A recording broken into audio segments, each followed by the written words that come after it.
was folding the heavy cotton sheets in the hallway closet when I realized my daughters no longer bothered to lower their voices. At 24, they still shared the same sharp northern state cadence, but the soft edges of their childhood had long since hardened into something cold and transactional. They were in Carolyn's bedroom at the end of the hall. The door was old, its pines swollen from the July humidity, leaving a half-inch gap that let the draft of their central air unit, and their whispers, leak into the passage. "He isn't going to leave her for someone who still has to ask Dad for gas money, Carolyn," Meredith said. Her voice had that flat, scraping quality she used when she wanted to wound. "He isn't leaving her for either of us," Carolyn replied, her tone terrifyingly practical. "But he's spending Tuesday nights at my apartment in the city, not in your twin bed here. He likes the city. He likes that I don't smell like cheap florist wire and damp earth when he touches me." I stood perfectly still, my fingers buried in the warm, lavender-scented folds of a fitted sheet. In our house, you learned early that movement invited attention, and attention in a house full of adult children who still lived under your roof was always expensive. It meant being asked to run an errand, to mend a seam, or to listen to a grievance you had no power to resolve. So I stayed quiet. I became part of the woodwork, just as I had for 30 years. "He bought me the silver chain, Mary," Carolyn continued, the sound of her sliding closet doors marking her movements. "The one with the tiny blue stone. He said he bought it because it reminded him of the water at the lake house. He hasn't taken you to the lake house, has he?" "The lake house belongs to Joanne," Meredith said. A brief, vicious silence followed, the kind that usually preceded a slammed door when they were teenagers. "If Joanne finds out you've been in her kitchen, she'll take him for every cent of the lumberyard. And then what will you have?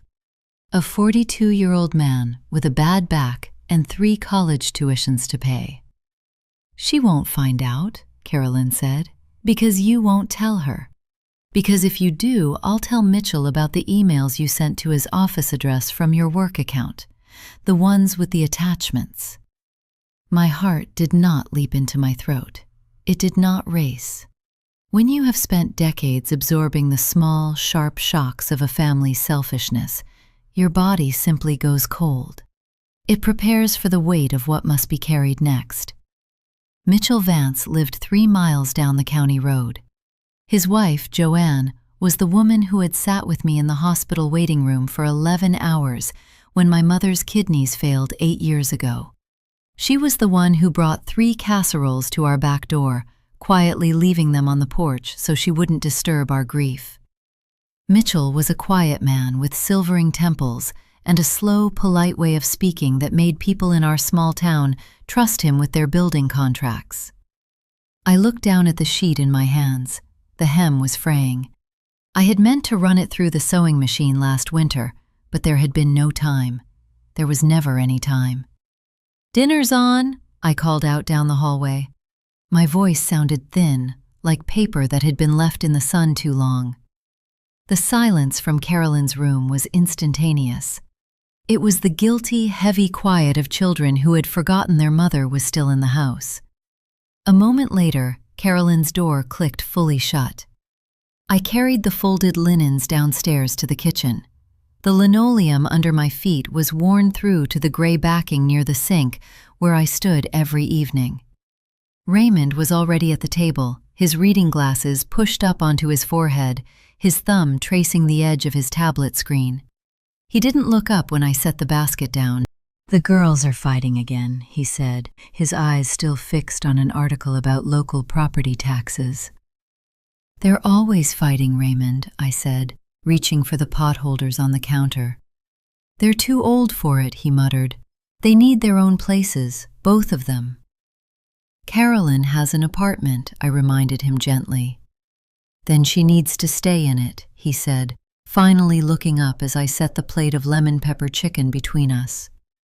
Raymond was 62, retired from the county road department, and his world had shrunk to the perimeter of our half-acre yard. He didn't want trouble. More than that, he didn't want to know about trouble. He had spent his life treating our daughter's emotional storms like rain, something to be waited out inside, behind closed windows. The stairs creaked, and then they entered. Meredith came first, her long dark hair damp from a shower, wearing an oversized flannel shirt that had once belonged to her father. She smelled of the eucalyptus soap she bought with the discount from her part-time job at the florist shop downtown. Carolyn followed 3 steps behind, dressed for a different life, sleek linen trousers, a silk sleeveless top, her hair blown out into smooth, perfect waves. They sat opposite each other at the small formica table, avoiding eye contact with a precision that must have taken years to perfect. "Smells good, Mom," Carolyn said, reaching for the salad tongs. Her voice was bright, clear, and completely empty of the venom I had heard 10 minutes prior. "Thanks," I said. "Dad," Meredith said, leaning her elbows on the table, "the radiator in my car is making that ticking sound again, the one you said you'd look at last weekend." Raymond sighed, a slow, rattling sound from deep in his chest. "I'll get to it, Mary. I've got the lawn to mow before the rain tomorrow." "I can look at it," Carolyn offered, her voice dripping with a dry, sweet poison. "I'm having Mitchell's crew do the oil change on my sedan tomorrow morning. I could just have him take a look at your radiator while I'm there. He's so good about helping out the family." Meredith's hand tightened around her fork until her knuckles turned white. A small, ugly pulse beat in her temple. "I don't need Mitchell touching my car," Meredith said, her voice dropping an octave. "Oh, come on," Carolyn smiled, reaching for a slice of bread. "He's practically a neighbor, and he's always so generous with his time." Raymond didn't notice the pressure in the room. He was already chewing, his eyes drifting back to his tablet. But I noticed. I saw the way Meredith's eyes darted to Carolyn's wrist, where a thin silver chain caught the yellow light of the kitchen fixture. A mother spends 20 years teaching her children how to walk, only to realize they've spent that time learning how to tread on everyone else without leaving footprints. They had no idea I was watching them. They had no idea that, to me, they were transparent. "Denise," Raymond said, not looking up, "did you get that salt for the water softener?" "I forgot," I said quietly. Raymond frowned, his fork pausing halfway to his mouth. "You forgot? I told you 3 times. The water's going to start staining the tub again."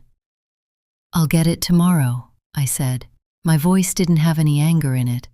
Anger required energy, and mine had been spent years ago, diluted by 1,000 small daily expectations that I had met without fail. "Just make sure you do," he said, returning to his dinner. After they finished, the girls left their plates on the counter. Neither offered to help. Carolyn murmured something about having to make a phone call before the rate changed, and Meredith took her car keys off the hook by the door, her face a pale, hard mask as she let the screen door slam behind her. I stood at the sink, the soapy water warm against my wrinkled knuckles. Raymond had gone into the den to watch the local news, the blue light of the television flickering against the hallway walls. I wiped down the table, then picked up the laundry basket to take the rest of the wash down to the basement. Carolyn's linen trousers, the ones she had worn when she arrived from the city the night before, were sitting at the top of the hamper in the utility room. I picked them up to check the pockets before putting them into the machine.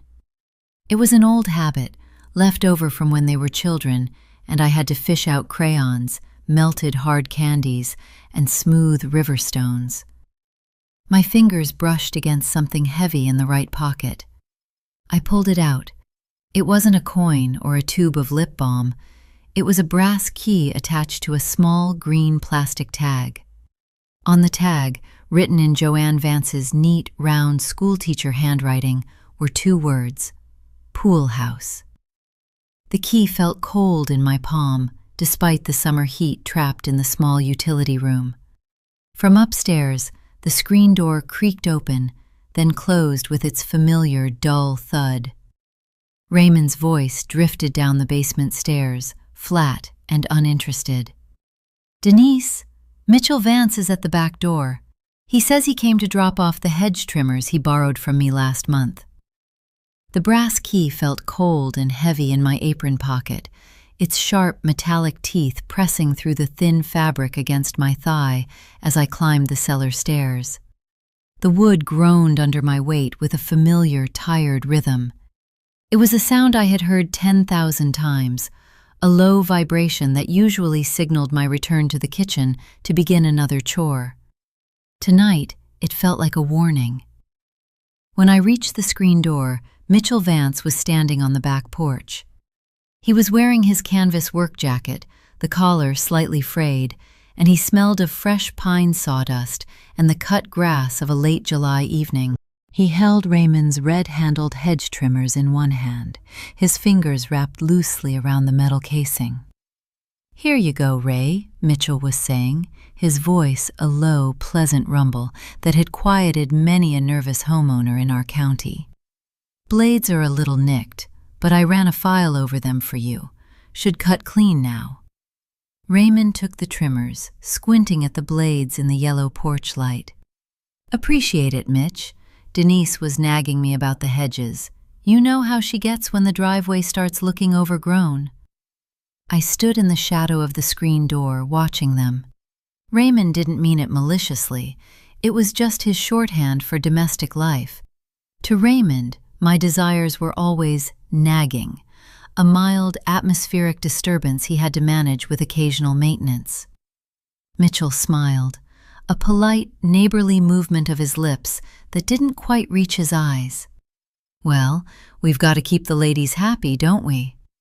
Some men have a talent for compartmentalization that looks exactly like decency, I thought, the realization settling behind my ribs like a cold draft. Mitchell could stand on my porch, look my husband in the eye, and return a borrowed tool, all while carrying the knowledge of what he had done with my daughters. He didn't look like a monster. He looked like a man who had simply decided that his own satisfaction was worth the price of everyone else's peace. "Hey, Mitchell," the voice came from behind me. Carolyn had come down the stairs. She had changed her shirt. The linen one was gone, replaced by a soft, pale blue cotton top that sat off her shoulders. She had brushed her hair, and she stood just behind my left shoulder, her presence warm and smelling of expensive department store perfume. Mitchell's eyes flickered. It was a fraction of a second, a microscopic shift in his gaze that passed right over my head and locked onto Carolyn's collarbone. His hand on the screen door frame tightened slightly. "Hello, Carolyn," he said. His voice didn't change, but his posture did. He stood a little straighter, his chest expanding under the canvas jacket. "Back from the city for the weekend?" "Just for a few days," she said, her voice carrying a light, airy quality I hadn't heard in years. "It's so hot in my apartment. I miss the trees." "It's been a scorcher," Mitchell agreed. He looked at Raymond. "Well, I'll let you get back to your dinner, Ray. Joanne's got some cousin visiting from Ohio, so I'd better get back before they eat all the ham." "Take care, Mitch," Raymond said, already turning back toward the kitchen with the trimmers. Mitchell turned to leave, but before he stepped off the porch, his eyes found mine. I didn't smile. I didn't nod. I just looked at him, my hand resting on the pocket where his pool house key lay hidden. For a brief, unstable moment, his polite smile faltered. He looked at me as if he were trying to read a sign in the dark. Then he turned and walked down the gravel path, his boots crunching softly in the night air. "He's looking tired," Carolyn murmured, her back to me as she filled a glass of water from the kitchen tap. She was trying to sound casual, but her hand was trembling enough that the glass clicked against the metal faucet. "Joanne must be running him ragged with that garden of hers." "Joanne is a good woman," I said, my voice flat and even. "She doesn't run anyone ragged." Carolyn's shoulders stiffened. She took a slow sip of the water, her eyes fixed on the dark window above the sink. "I didn't mean anything by it, Mom. It was just an observation." She set the glass down and left the room, her slippers dragging slightly on the linoleum. An hour later, after Raymond had fallen asleep in his recliner, his soft, rhythmic snoring filling the living room, the house became quiet. It was the kind of quiet that allowed you to hear the house settling, the wood contracting, the old pipes in the basement humming. I sat in the dining room, the light turned off, folding the linen napkins we only used when people came to visit. Through the archway, I saw a thin wedge of yellow light appear at the top of the basement stairs. Carolyn came down. She wasn't wearing her slippers now. She was barefoot, moving with a silent, frantic speed that made her look like a thief in her own childhood home. She went straight to the utility room. I rose from my chair and moved to the doorway, staying in the shadows near the hutch. Through the cracked door of the utility room, I watched her. She was on her knees in front of the laundry hamper, throwing dirty towels and shirts onto the concrete floor. She dug her hands into the pockets of her linen trousers, her breath coming in short, ragged gasps. She turned the pockets inside out, her fingers clawing at the seams. "Where is it?" she whispered to herself, her voice thin and sharp with a rising panic. "Where is it? Where is it?" She sat back on her heels, her face pale under the bare bulb hanging from the ceiling. I saw the terror in her eyes, not the terror of a child who had lost a toy, but the cold adult realization of exposure. If that key was found, the thin paper wall she had built between her two lives would tear wide open. She pulled her phone from her waistband, her thumb flying across the screen. Before she could finish, the back screen door screeched. Meredith walked into the kitchen. She didn't put her keys on the hook. She held them in her fist, the metal clinking against her rings. She was flushed, her dark hair tangled from the wind, her boots leaving small smudges of damp garden soil on the clean floor. She stopped when she saw Carolyn coming up the basement stairs. "What are you doing?" Meredith asked, her voice low and dangerous. "None of your business," Carolyn snapped, her phone clutched tightly against her chest. "I saw his truck," Meredith said, stepping closer. The smell of the outdoors, of damp earth and river water, followed her into the warm kitchen. "He was parked down by the old mailboxes at the corner of the state road. He wasn't moving." Carolyn froze, her foot still on the top step. "So, he probably had a call to make." "He was waiting," Meredith said. She smiled, but it was a miserable, hollow expression. "But he wasn't waiting for you, was he? Because you were down here, tearing up the basement looking for whatever it is you lost." "Shut up, Mary." "Did you lose the key, Carolyn?" Meredith's voice was a whisper now, but it had the weight of a stone.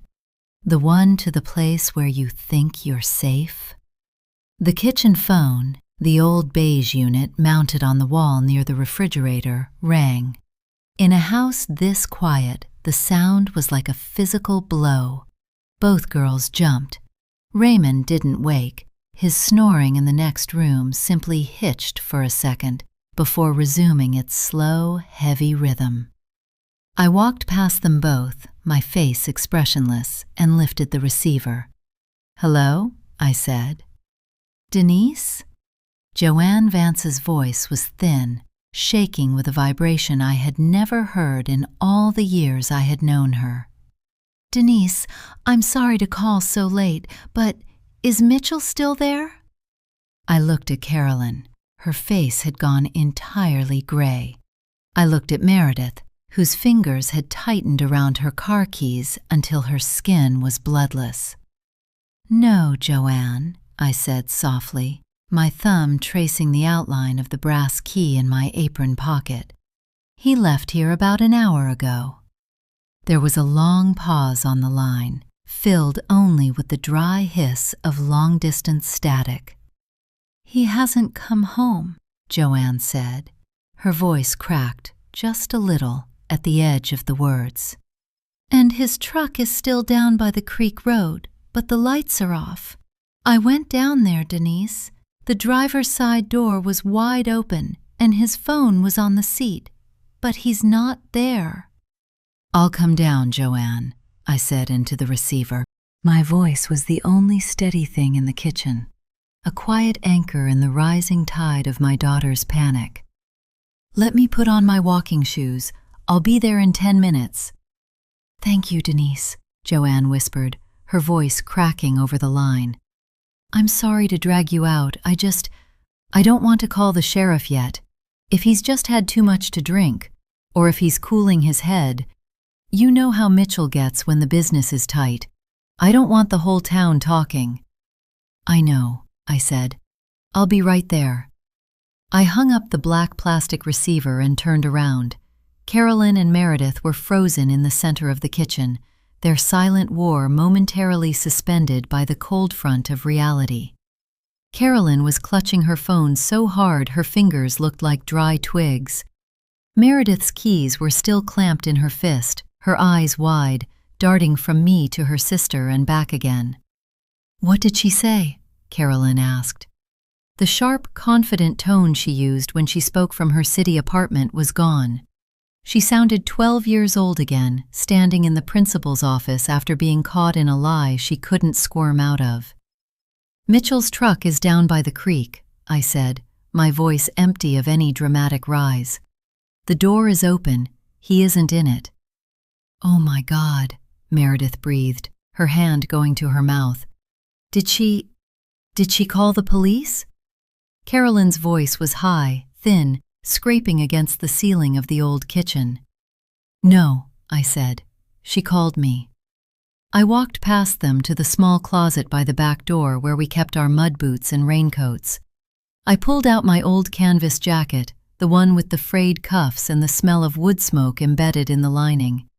I slid my hand into the pocket, my fingers brushing against the cool brass of the pool house key. "I'm coming with you," Carolyn said, taking a step toward me. "No, you're not," I replied. I didn't say it with anger. I said it with the flat, unyielding authority of a mother who had spent decades managing their messes. "Neither of you is leaving this house." "But Mom," Meredith started. "You are going to stay here," I said, turning to look them both in the eye. "You are going to clean up that laundry room, Meredith. You are going to put the towels back in the hamper. And Carolyn, you are going to go upstairs and sit in your room until I get back. If your father wakes up, you tell him I went to help Joanne look for her lost cat." They stared at me. There is a moment in every family's life when the children realize their mother is not just a piece of the domestic background, but a person who has been quietly collecting their secrets like dry kindling. They saw it then. They saw the quiet, heavy certainty in my eyes, and for the first time in their lives, they didn't argue. They simply nodded, small and defeated under the kitchen light. The drive to the Vance property took less than 5 minutes, but in the heavy, insect-thick heat of a July night, it felt like traveling through a different country. The corn on either side of the county road stood tall and dark, a wall of green stalks that blocked out the horizon. I thought about Mitchell. I thought about the way he had looked at Carolyn's collarbone on my porch, and the way Meredith's boots had been caked in damp river soil when she walked through my door. A woman can spend 30 years building a home, I thought, as the headlights swept over the gravel of the Vance driveway, only to realize she was never allowed to rest inside it. She was just the night watchman, keeping the fire lit while everyone else went out to burn the woods down. The Vance house was dark except for the single yellow light in the kitchen window. Joanne was waiting on the porch, her small frame wrapped in a gray knitted shawl despite the humidity. She looked so fragile in the shadows, like a bird that had flown into a clean pane of glass and was still trying to remember how to breathe. "Denise," she said, running down the steps to meet me before I could even turn off the ignition. She took my hands, her fingers ice cold and trembling. Calvin from down the road saw the truck. He was coming back from his shift at the paper mill. He said the driver's door was wide open and the dome light was on. He thought Mitchell had hit a deer, but there's no blood, Denise. There's nothing. "Did you call his cell?" I asked, keeping my arm around her shoulder as we walked toward the porch. "It's on the seat of the truck," she sobbed. "He left his wallet, too. Why would he leave his wallet?" "Let's go inside," I said gently. "I'll make some tea and we'll think. We don't need to call the sheriff yet. Let's make sure he didn't just walk up to the old barn or the workshop." "I checked the barn," Joanne said, her head shaking back and forth. "It's locked. Everything is locked. He has the only key." I felt the brass key in my pocket grow warmer against my thigh. I got Joanne settled at her kitchen table with a mug of hot water and lemon. She was too frantic to drink, her eyes darting to the window every time the wind stirred the maple branches outside. "Joanne," I said, setting my hand over hers, "I'm going to take your flashlight and walk down the path toward the pool house. Sometimes Mitchell goes down there to check the filter at night, doesn't he?" "The pool house?" Joanne looked confused, her red-rimmed eyes searching my face. "No, he hasn't opened the pool house since June. The heater's broken. He said he didn't have the parts." "I'll check anyway," I said, "just to be sure." I took the heavy metal flashlight from the drawer by the sink and stepped out into the backyard. The air was thick with the scent of damp phlox and chlorine from the neglected pool. The water was black, a perfect sheet of dark glass that swallowed the starlight. The pool house was a neat cedar-sided building at the far end of the concrete deck, surrounded by overgrown blue hydrangeas. The windows were dark, but as I drew closer, I noticed the heavy wooden door was slightly ajar, just a fraction of an inch, not enough to be seen from the main house, but enough to let the humid night air slide inside. I didn't turn on the flashlight yet. I stood on the damp concrete, listening to the crickets and the distant low hum of the state road. I reached into my pocket, pulled out the brass key, and slipped it into the lock. It turned with a smooth, silent click. The deadbolt was already unlocked, but the key fit the cylinder perfectly. Carolyn's key. I pushed the door open. The interior smelled of damp cedar, pool chemicals, and something else, something sweet and heavy that didn't belong in a utility building. It was Carolyn's perfume, mixed with the sharp scent of stale whiskey. I raised the flashlight and clicked it on, keeping the beam low, sweeping it across the floor. The light caught a pair of expensive tortoiseshell sunglasses lying near the base of the wicker sofa. A foot away, half hidden under the hem of a canvas cushion, was a small silver chain with a tiny blue stone. The clasp was broken. "He bought me the silver chain, Mary," Carolyn's voice echoed in my head. And then, from the dark corner of the room near the changing stalls, I heard a wet, rattling breath. I swung the flashlight beam upward. Mitchell Vance was sitting on the floor, his back pressed against the cedar wall. His canvas work jacket was gone, leaving him in a torn white undershirt. His forehead was smeared with a dark, dried crust of blood, and his eyes, usually so calm and assured, were wide and bloodshot as they blinked into the bright white light of my lamp. He looked up at me, his mouth opening and closing like a fish on a dry dock. "Denise," he whispered, his voice cracking with a terrifying, pathetic desperation. Don't tell Joanne, please." "Get up, Mitchell," I said. My voice didn't rise above a whisper, but in the small, cedar-walled room, it sounded like a heavy iron gate swinging shut. He flinched, pulling his knees closer to his chest. The flashlight beam reflected off his pale, sweaty collarbone. He looked so small sitting there, stripped of his heavy canvas jacket and his easy contractor's confidence. Without his truck, his tools, and his wife's family name behind him, he was just a middle-aged man hiding in the dark, smelling of cheap liquor and his own terror. "Denise, please," he stammered, his teeth clicking together. "It was an accident. They came here, both of them. I didn't know they were both going to be here." I stepped further into the room, my shoes crunching softly on a stray piece of glass. I didn't look at the broken decanter on the floor or the dark stain on the wicker rug where the whiskey had soaked through. I kept the light fixed on his face.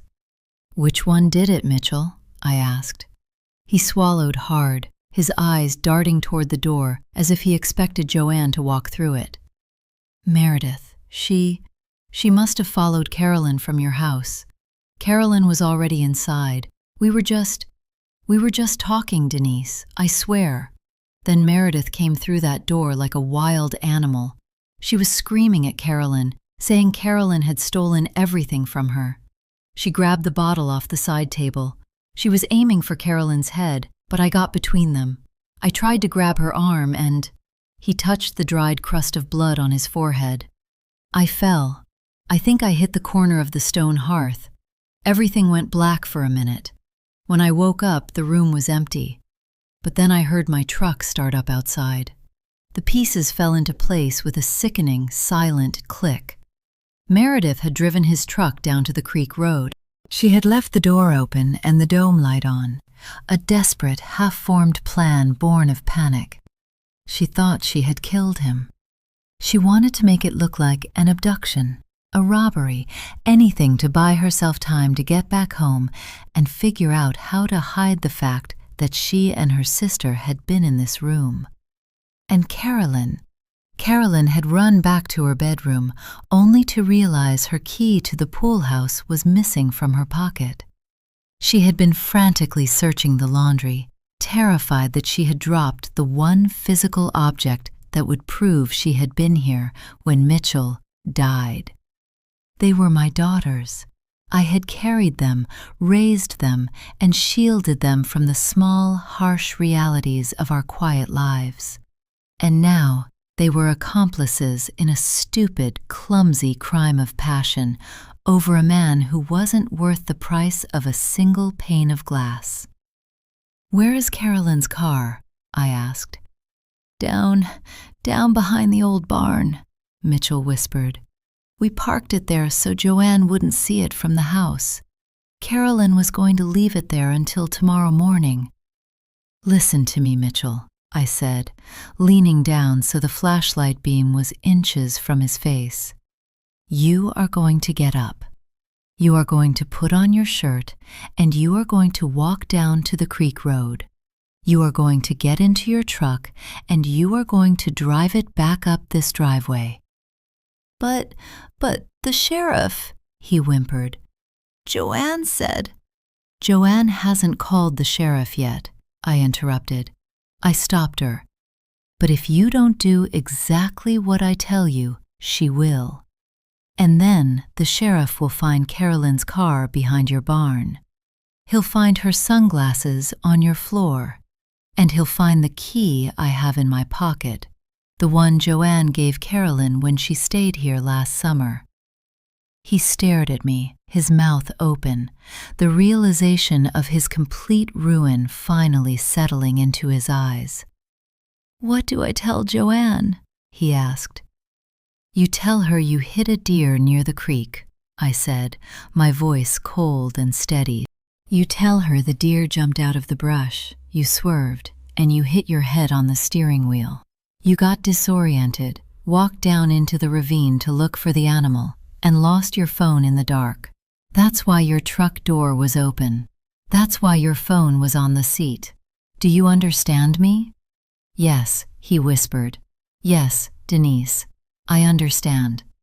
"And if you ever look at either of my daughters again," I said, my voice dropping so low it was barely a breath, "I will hand Joanne the key myself.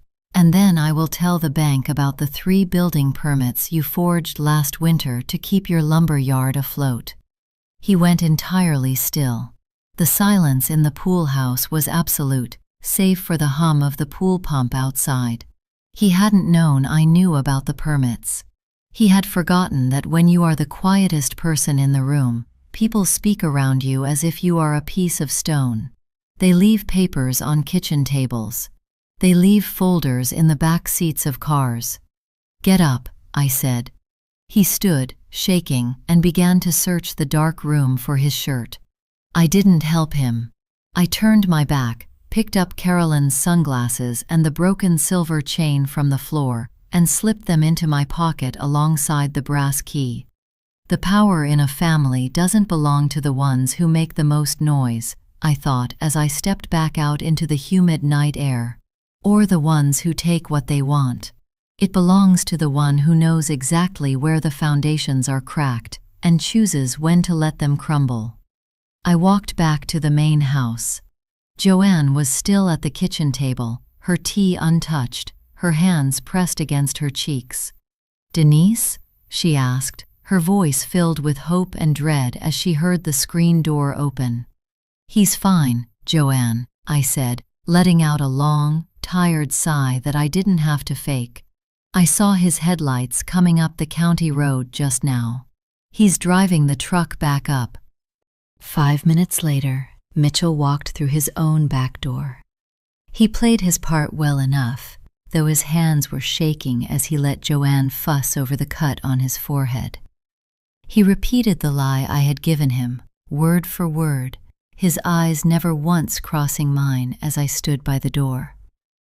"Thank you, Denise," Joanne said, tears of relief spilling over her eyelashes as she held an ice pack to her husband's head. "I don't know what I would have done without you tonight." "We're neighbors, Joanne," I said. "We look out for each other." I drove back to my house in silence. The yellow lights of our living room were still burning, a bright, ugly square against the dark cornfields. When I walked through the back door, the kitchen was clean. The laundry basket was empty, the towels folded and put away. But Carolyn and Meredith were still there. They were sitting at the formica table, their faces pale, waiting for the axe to fall. I walked to the table and set 3 things down on the yellow laminate: the tortoiseshell sunglasses, the broken silver chain, and the brass key with the green tag. The clink of the key against the table sounded like a gunshot in the quiet house. Neither of them spoke. Carolyn looked at the sunglasses, her lower lip trembling.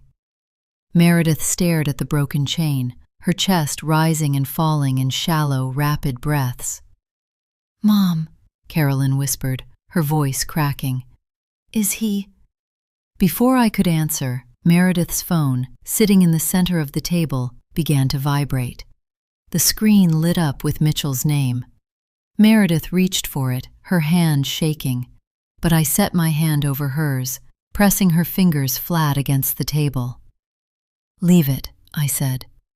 "But Mom, what if he—" I said, "Leave it," I repeated. My voice was quiet, but it had a weight that made both of them draw back. We sat there in the yellow light, the 3 of us, watching the phone slide slowly across the smooth laminate with every vibration, Mitchell's name flashing over and over in the dark. The phone finally went dark. The silence that rushed back into the kitchen was heavier than before, thick with the smell of scorched lemon pepper chicken and the sharp chemical tang of the lavender detergent still lingering on the clean counter. "He's calling because he's terrified," I said, my hand still resting flat over Meredith's fingers, pinning them to the table. "He's sitting in his kitchen with Joanne putting ice on his head, and he's realizing that his entire life now belongs to me." "Mom, please," Carolyn whispered, She had sunk into the chair opposite her sister, her shoulders rounded, her polished fingernails digging into the soft flesh of her palms. "What are you going to do?" "I'm going to do nothing," I said. I looked from Carolyn's expensive silk blouse to Meredith's ink-stained thumbs. "Because if I do something, it means the sheriff comes. It means Joanne leaves him, the lumber yard goes under, and this town has something to talk about for the next 10 years. And I will not have my name, or your father's name, dragged through the mud because the two of you don't have the sense to keep your hands off another woman's husband." "She started it," Meredith muttered, her voice thick with a childish, bitter resentment that made my stomach turn. She didn't look at me. She looked at the tortoiseshell sunglasses on the table. "She always has to have what I have. If I buy a dress, she buys it in 3 colors. If I start working at the florist, she suddenly decides she needs to decorate her apartment with $20 stems. She couldn't let me have him." "Have him?" I let out a soft, dry sound that was almost a laugh. "You think you had him, Meredith? He's 42 years old. He has a wife who paid off his first 2 commercial trucks. He has 3 mortgages. He didn't want either of you. He wanted to feel like he was 20 again, and he found 2 stupid girls who were so busy trying to hurt each other that they didn't notice he was using them both like rags." A mother spends her life trying to divide her love equally, I thought, looking at their pale, identical faces under the yellow light. Only to realize her children have spent theirs trying to divide the world into what they can take from each other. Sibling rivalry doesn't end when childhood does. It just finds more expensive toys to break. "Go to bed," I told them, "both of you." "Mom," Carolyn started. "I don't want to hear another word tonight," I said, picking up the sunglasses, the chain, and the key from the table and dropping them back into my apron pocket. "Get out of my sight." They went. They didn't speak to each other as they climbed the stairs, their footsteps heavy and separate on the old pine. The next morning, the sun rose hot and white, bleaching the color out of the gravel driveway before 8 o'clock. Raymond was already gone when I came down, his green tractor humming along the north fence line. He had left his empty coffee mug in the sink, a small brown ring of dregs drying at the bottom. To Raymond, the world was exactly as it had been yesterday. I drove Meredith to work. She had a shift at the florist shop downtown, a small brick-fronted store sandwiched between the pharmacy and the bakery. The car ride was silent, the hum of the tires on the asphalt the only sound between us. Meredith stared out the passenger window, her cheek pressed against the glass, her reflection pale and blurred against the passing green of the cornfields. The florist shop smelled of damp earth, cut carnations, and the cold, metallic air of the walk-in refrigerator units. It was a quiet place, normally a sanctuary for Meredith, who spent her days trimming stems and wrapping green wire around wire frames. I didn't leave after I dropped her off. I followed her inside, ostensibly to look at the potted geraniums near the window, but really because I couldn't bear the quiet of my own kitchen. Meredith went behind the counter, immediately reaching for her shears. Snip, snip, snip. The clean, mechanical sound of the stems falling into the green plastic bin was the only thing breaking the quiet. "He told me he loved me, Mom," she said suddenly. She didn't look up from the bundle of baby's breath she was sorting. Her voice was flat, devoid of the anger from the night before, replaced by a hollow, fragile sadness. "He said Carolyn was just a distraction. He said she was too demanding, always wanting him to buy her things, always threatening to tell Joanne if he didn't spend the weekend in the city with her. He said he felt safe with me." "Some men find their power in the spaces between sisters," I said, walking over to the counter and looking down at her busy, ink-stained hands. They turn a shared childhood into a dark, competitive theater where they are the only audience. He told Carolyn the exact same thing, Meredith. He told her she was the one he wanted, and that you were just a girl who worked at a flower shop and didn't understand how the world worked. She stopped her shears. A single tear fell onto the green paper on the counter, soaking into the fiber. "I hate her," she whispered. "You don't hate her," I said. "You hate that she looks like you, and that when you look at her, you see exactly how foolish you've been." The bell above the shop door chimes. I turned, expecting a customer looking for a quick bouquet of daisies. It was Joanne. She looked exhausted, her eyes puffy and shadowed with gray, her hair pulled back into a hasty, untidy bun. She was wearing the same faded cardigan from the night before, but she had a small, fragile smile on her face when she saw us. "Denise," she said, her voice warm but tired. "I didn't know you'd be here." "I was just dropping Meredith off," I said, my body instantly going rigid. My hand went to my pocket, but the key was no longer there. I had hidden it in the bottom of my cedar chest before we left the house.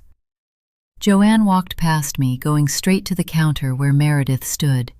She reached out and placed her small, cool hands over Meredith's trembling ones.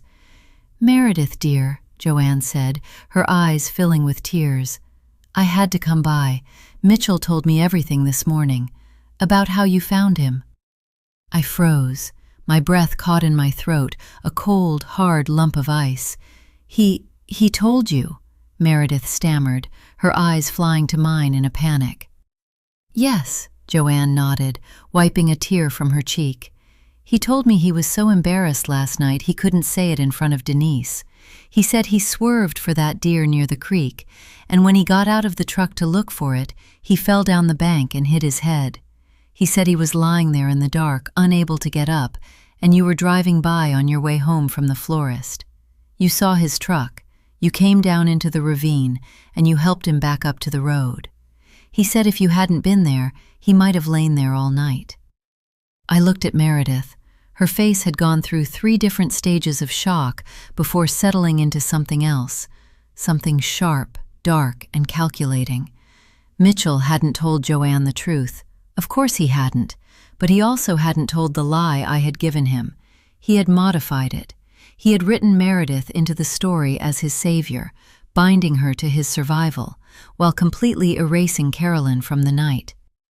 "He's so grateful, Meredith," Joanne said, squeezing her hands. "He wants to thank you properly. He wants to take you out to lunch at the diner down by the county seat tomorrow. Just you, so he can thank you without the whole town staring. He asked me to come by and see if you'd be free." Meredith slowly took her hands out from under Joanne's. She looked at me, her eyes wide with a terrifying, triumphant light. She had been handed a weapon, and she knew exactly how to use it. "I'd love to, Joanne," Meredith said, her voice sweet, clear, and perfectly steady. "Tell Mitchell I'll be there."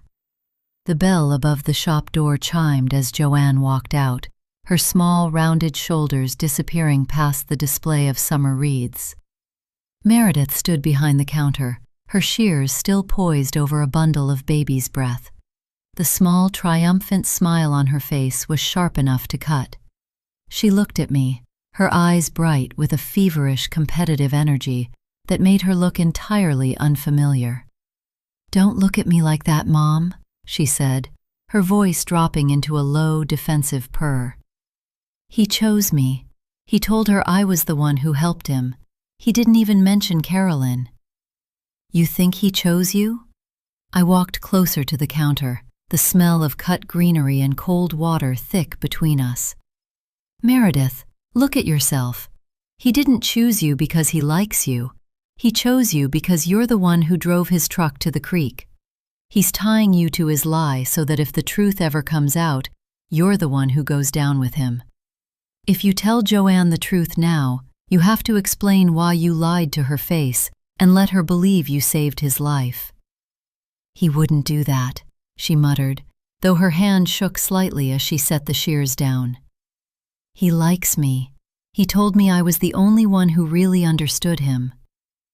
For some children, the desire to hurt a sibling is stronger than the instinct for self-preservation, I thought, watching her struggle to keep the smugness on her face. They will gladly walk into a trap if they believe their sister is the one who will be locked outside. He's a desperate man, Meredith, I said aloud, and desperate men do not have room in their lives for your feelings. If you go to that lunch tomorrow, you are stepping into a cage he built for you. I'm going, she said, her chin lifting, and you can't stop me. I'm 24 years old, Mom. You don't control where I eat my lunch. I didn't argue. I had learned long ago that when a child is determined to run off a cliff, grabbing their coat only makes them jump harder. You have to let them get to the edge before they realize how far the drop is. I left her there, working her shift under the buzzing fluorescent lights of the florist shop, and drove home. By 4 o'clock, Carolyn was down in the kitchen, sitting at the table with a mug of black coffee that had gone cold. She hadn't brushed her hair, and her expensive linen trousers from the night before were wrinkled. She looked up when I walked in, her eyes anxious, searching my face for any sign of what had happened at Joanne's. Did you see him?" she asked, her voice barely a whisper. "I saw him," I said, putting my car keys on the counter. "He's fine. He told Joanne he hit a deer." Carolyn let out a long, shuddering breath, her shoulders sagging. "Oh, thank God, thank God. So, it's over? He's not going to say anything?" "It's not over," I said, leaning against the counter. "He didn't tell the story I gave him, Carolyn. He changed it." Before I could explain, the front screen door banged open. Meredith walked in, her shift finished early. She didn't look tired. She looked energized, her cheeks flushed, her eyes immediately finding Carolyn. "Hey, Carolyn," Meredith said, tossing her keys onto the table. The metal clinked against Carolyn's coffee mug. "I hope you don't have any plans for tomorrow afternoon. I need to borrow the car." Carolyn frowned, her defensive guard instantly rising. "Why? You have your own car." "My radiator is still making that sound," Meredith said, a slow, cruel smile spreading across her face. "And I have an important date. Mitchell is taking me to lunch at the diner in the county seat, to thank me." Carolyn froze. The color drained from her face so quickly, she looked almost blue under the kitchen light. "What?" "He told Joanne that I saved him last night," Meredith said, leaning her hands on the back of Carolyn's chair, her face inches from her sister's. "He told her I found him down by the creek and helped him back to the road. Joanne came into the shop today specifically to thank me. She was crying, Carolyn. She thinks I'm a hero." "You lying bitch," Carolyn hissed, standing up so fast her chair scraped hard against the linoleum. "You weren't even in the pool house. I was the one who was with him. I was the one who—" "Who what?" Meredith countered, her voice rising but staying within the boundaries of the quiet house. "Who left her sunglasses on his floor? Who lost her key? If you tell Joanne that, Carolyn, then everyone knows you were sleeping with him. And Mitchell will just tell the sheriff that you're the one who threw the bottle at his head, and I was the one who tried to stop you. Who do you think they'll believe? The girl with her sunglasses at the scene? Or the girl who Joanne already thinks saved his life?"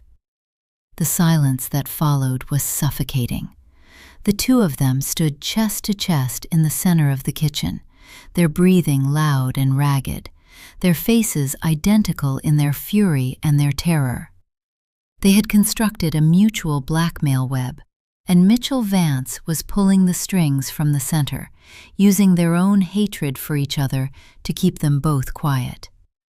Raymond's tractor engine died outside in the yard, the sudden quiet making both girls jump.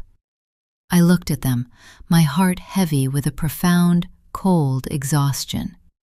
They had spent their lives competing for everything, for the larger bedroom, for the car on weekends, for Raymond's rare, distracted praise. And now they were competing for the privilege of being ruined by a dishonest man. "Neither of you is borrowing the car tomorrow," I said quietly. "Mom, you can't," Meredith started.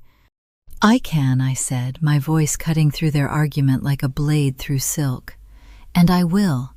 If either of you tries to leave this house tomorrow morning, I will call Joanne myself. I don't care about the scandal. I don't care about the town.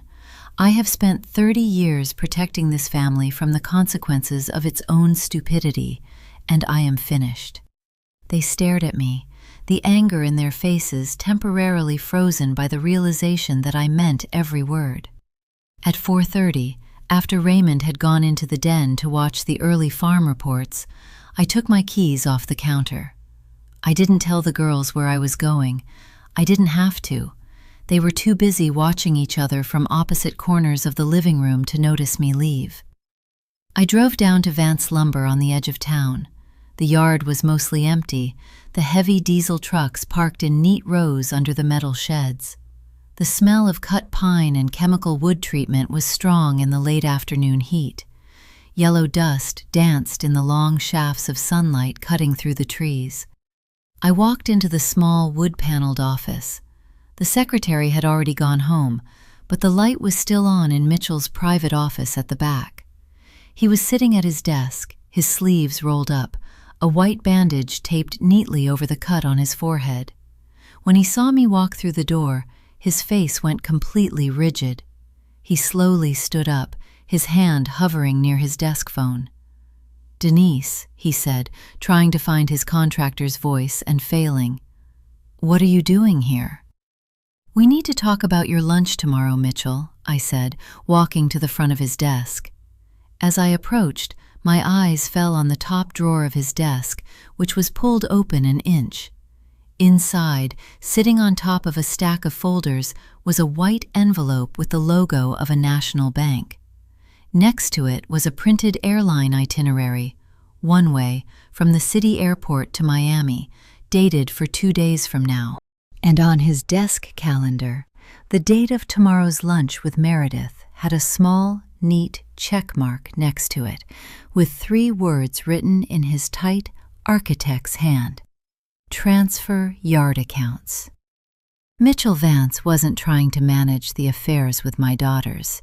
He was buying himself 48 hours to liquidate his assets and run, leaving both of them, and his wife, to clean up the wreckage. Mitchell saw my eyes drop to the calendar, and then to the open drawer where the white bank envelope and the Miami itinerary lay. For a second, his hand twitched toward the drawer as if to slide it shut, but he stopped himself. He knew it was too late. He knew I had already seen it. The silence between us was loud, filled only with the distant, rhythmic screech of a radial arm saw from the cutting sheds outside, and the hum of the old window unit air conditioner vibrating in the drywall. "I'm bankrupt, Denise," he said. He didn't sound like the confident, smiling contractor anymore. His voice was hollow, dry, like paper scraping against concrete. He sat back down in his leather chair, his shoulders slumping. "Joanne's brothers. They're auditing the lumberyard books next month. They've been looking for an excuse to push me out of the family business for 5 years. If they see the reserves are gone—" "Where did the money go, Mitchell?" I asked. I didn't move from the front of his desk. I stood with my hands in my pockets, my fingers curled around the objects I had taken from his pool house floor. He rubbed his face with his hands, his bandage catching the yellow light of his desk lamp. "I made some bad land investments 3 years ago. I thought I could turn it around, but the interest. I've been taking cash withdrawals from the commercial accounts to pay off the private loans. And then, Carolyn wanted that apartment in the city. She wanted things, Denise. She said if I didn't help her, she'd tell Joanne about us." "So you paid her to keep quiet," I said. It wasn't like that, he muttered, though he couldn't look me in the eye. I loved her. I thought we were going to make it work. But then Meredith found out. She came to my office last month. She said if Carolyn got to have a life in the city paid for by me, she wanted her share too. They've been squeezing me, Denise, both of them, like leeches. A certain kind of man believes his charm is a currency that never devalues, I thought, watching him shrink into his expensive chair. Even when he is completely bankrupt, he will blame the women he used for the mess he made, as if their greed was the only thing that forced him to be a thief. So you're running, I said. I have to, he whispered. If I stay, I go to prison. Joanne's family will make sure of it. I've got $50,000 left in the commercial reserve. I'm going to transfer it tomorrow afternoon to a private account, and then I'm leaving. And why are you taking Meredith to the diner tomorrow? I asked. Mitchell swallowed, his eyes darting to the corner of the office. I need her to go to the bank with me. The commercial account requires a secondary signature for any withdrawal over $10,000, an old security measure Joanne's father put in place. I registered Meredith as an assistant manager on the lumberyard accounts last week, using some forged papers. She doesn't know. I told her she was just signing some neighborly tax release forms for the floral shop. If she signs the withdrawal slip tomorrow, the bank will release the cash. My stomach went entirely cold. He wasn't just running away. He was using Meredith to commit bank fraud. When Joanne's brothers audited the books next week, they wouldn't just find that the money was gone, they would find Meredith's signature on the final illegal cash withdrawal. She would be the one the sheriff came for, while Mitchell was sitting on a beach in Miami with $50,000 in cash. You're going to cancel the lunch, Mitchell, I said. My voice was very quiet, but it had the weight of 30 years of silent survival behind it. I can't, he said, his voice rising in a panic. If I don't get that money tomorrow, the bank freezes the accounts on Friday. I'll be stuck here. If you take Meredith to that bank tomorrow, I said, leaning over his desk, I will go straight to Joanne's house tonight. I won't just tell her about the key, Mitchell. I'll show her the city bank statements Carolyn kept in her bedroom drawers. I'll tell her brothers exactly where to look for the forged signatures on your land contracts. You won't make it to Friday, Mitchell. You won't even make it to midnight. He stared at me, his face pale, his lips parting but no sound coming out. He was calculating the distance between his freedom and the cell Joanne's brothers would build for him. I'll leave tonight, he whispered, without the money. Just, don't tell Joanne. Give me 12 hours to get out of the state. You have until tomorrow morning, I said. At 8 o'clock, I'm going to Joanne's. If your truck is still in the driveway, I'm telling her everything. I turned and walked out of the office, the screen door slamming behind me, its echo lost in the quiet of the lumberyard. The drive back to our house was the longest of my life. The night had finally fallen, thick and black, the stars blocked out by heavy rain clouds moving in from the west. When I walked through our back door, the house was silent. Raymond was asleep in the den, the television murmuring a late-night talk show. But Carolyn's bedroom door upstairs was open, and I could hear the sound of hangers sliding against a metal rod. I walked up the stairs and stood in her doorway. Carolyn was packing a leather suitcase, throwing her silk shirts and trousers into it with a frantic, disorganized speed. Her face was smudged with mascara, her eyes red and swollen. "What are you doing, Carolyn?" I asked. She didn't stop packing. "I'm leaving, Mom. I'm going back to the city tonight. I can't stay here. I can't look at Meredith, and I can't look at you." "You need to sit down," I said. "No, I don't," she cried, her voice cracking as she threw a pair of shoes into the bag. "You don't understand, Mom. You think this is just some stupid fight between me and Mary. It's not. Mitchell, He told me we were going to Costa Rica next week. He had me set up a Shell account in my name in the city. He said he was going to transfer the lumberyard funds into it so we could start over." She stopped, her hands clutching a silk blouse, her chest heaving as she turned to face me. "If he takes Meredith to the bank tomorrow, if he transfers that money, he's going to transfer it into the account with my name on it. He told me he was doing it to protect me. But if he leaves Joanne and goes missing, the police will think I stole the money. They'll think I took it and ran." The realization hit me like a physical blow. Mitchell Vance had set up a double trap. He was going to use Meredith's signature to withdraw the cash, and he was going to route the electronic paper trail through Carolyn's Shell account in the city. Both of my daughters would be guilty, one of fraud, the other of embezzlement, while he disappeared into the Florida humidity with a clean slate. "He's not going to Costa Rica with you, Carolyn," I said, my voice dropping into a flat, steady whisper. "He has a one-way ticket to Miami for Thursday. He's going alone." Carolyn's hands let go of the blouse. It slid to the floor, a soft pool of blue silk on the old rug. "What?" she breathed. "He was going to use Meredith to sign the papers tomorrow and leave you both to go to prison," I said. "But he's not doing that now. I saw him. He's running tonight. Without the money." Carolyn stood perfectly still, her mouth open, the reality of her complete, humiliating betrayal finally settling into her bones. And then, from the hallway behind me, we heard the floorboards creak. Meredith was standing there in the dim light of the corridor, her face half hidden by the shadow of the doorframe. She had heard everything. Before either of us could speak, the sound of a car engine drifted through the open window from the road below.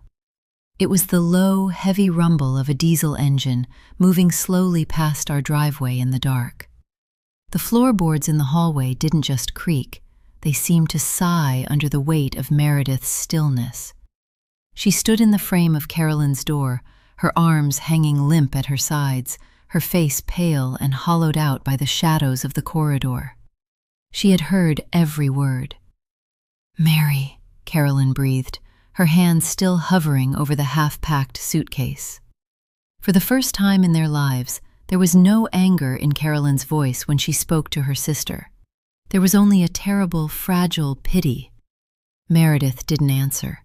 She walked into the room, her bare feet silent on the old rug, her eyes fixed on the blue silk blouse lying on the floor.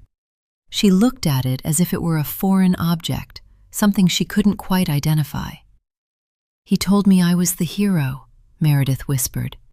She sounded like she was talking in her sleep.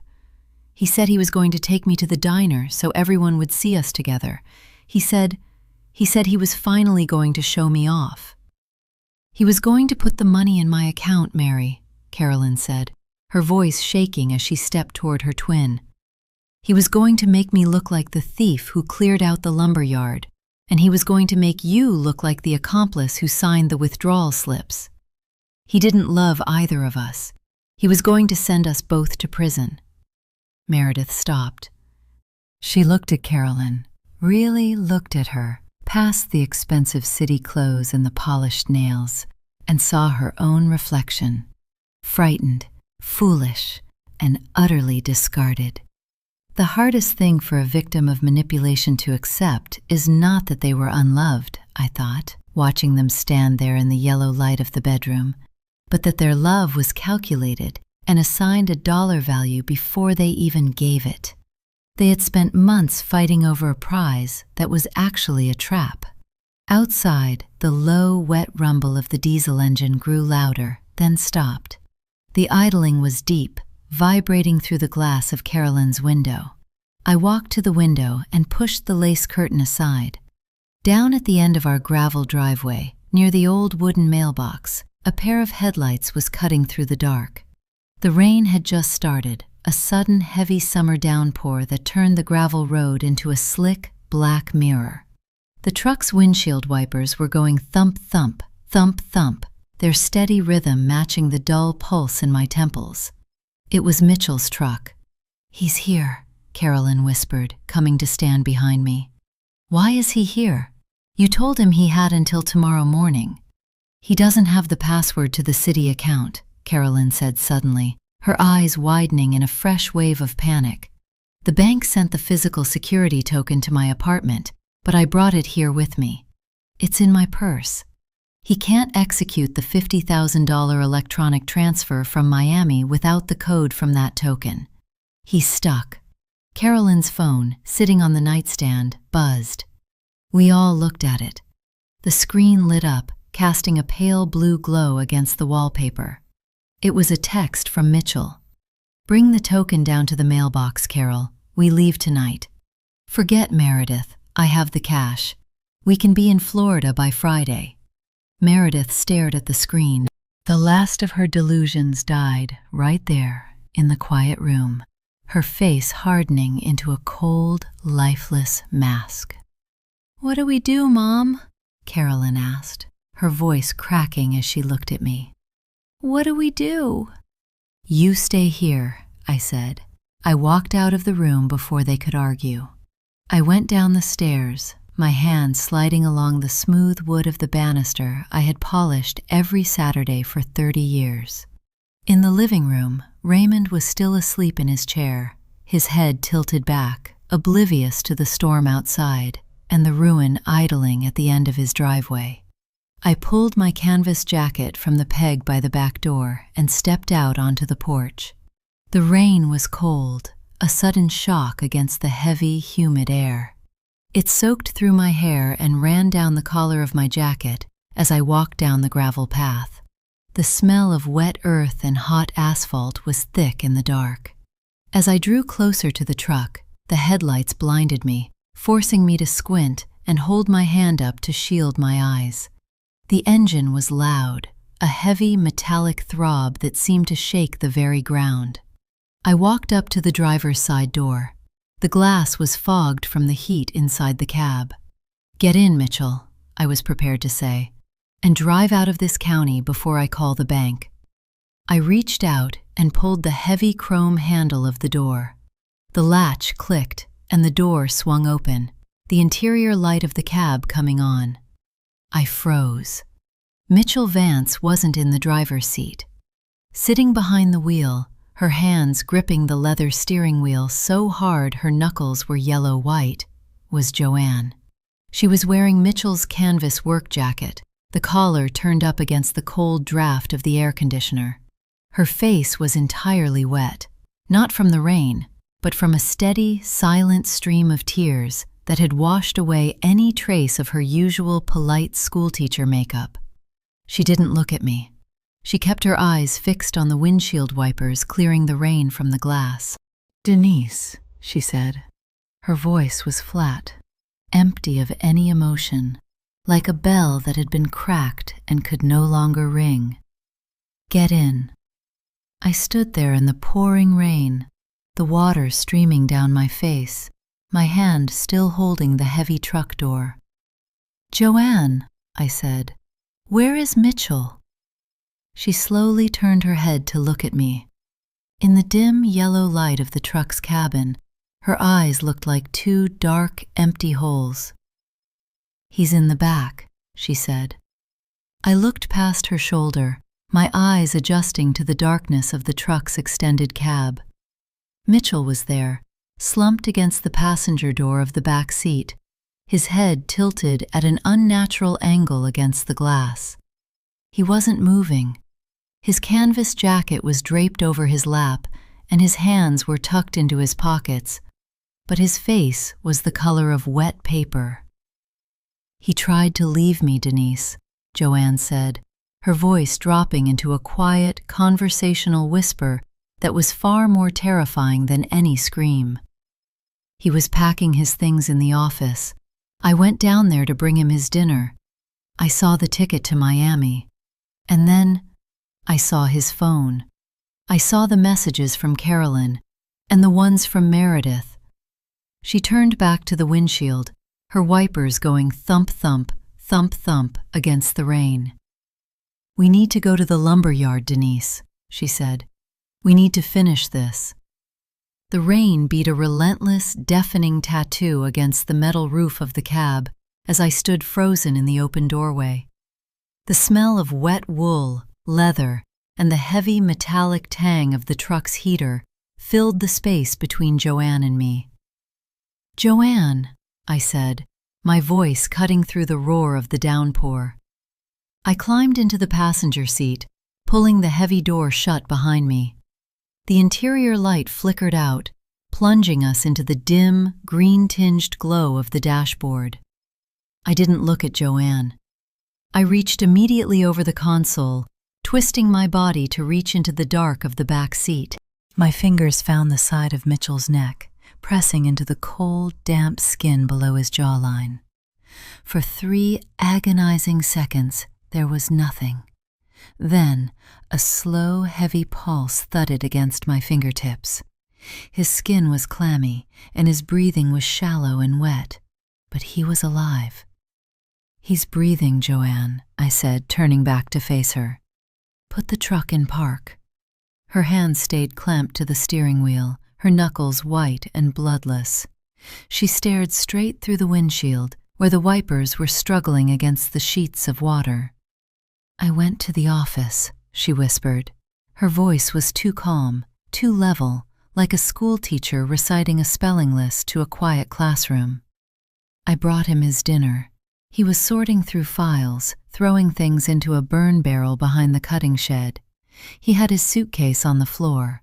I asked him where he was going. He said he had a business trip in the morning, but his phone was sitting on the desk. It kept lighting up. It was Carolyn, and then it was Meredith. The names kept switching, Denise, over and over, like a game." She finally let go of the wheel, her hands falling into her lap like 2 dead birds. I asked him to show me the phone. He laughed at me. He said I was getting old and paranoid, just like my mother. He told me he was leaving, and that there was nothing left in the lumberyard accounts anyway. He said my brothers could have the empty buildings. She turned her head to look at me, her eyes hollow.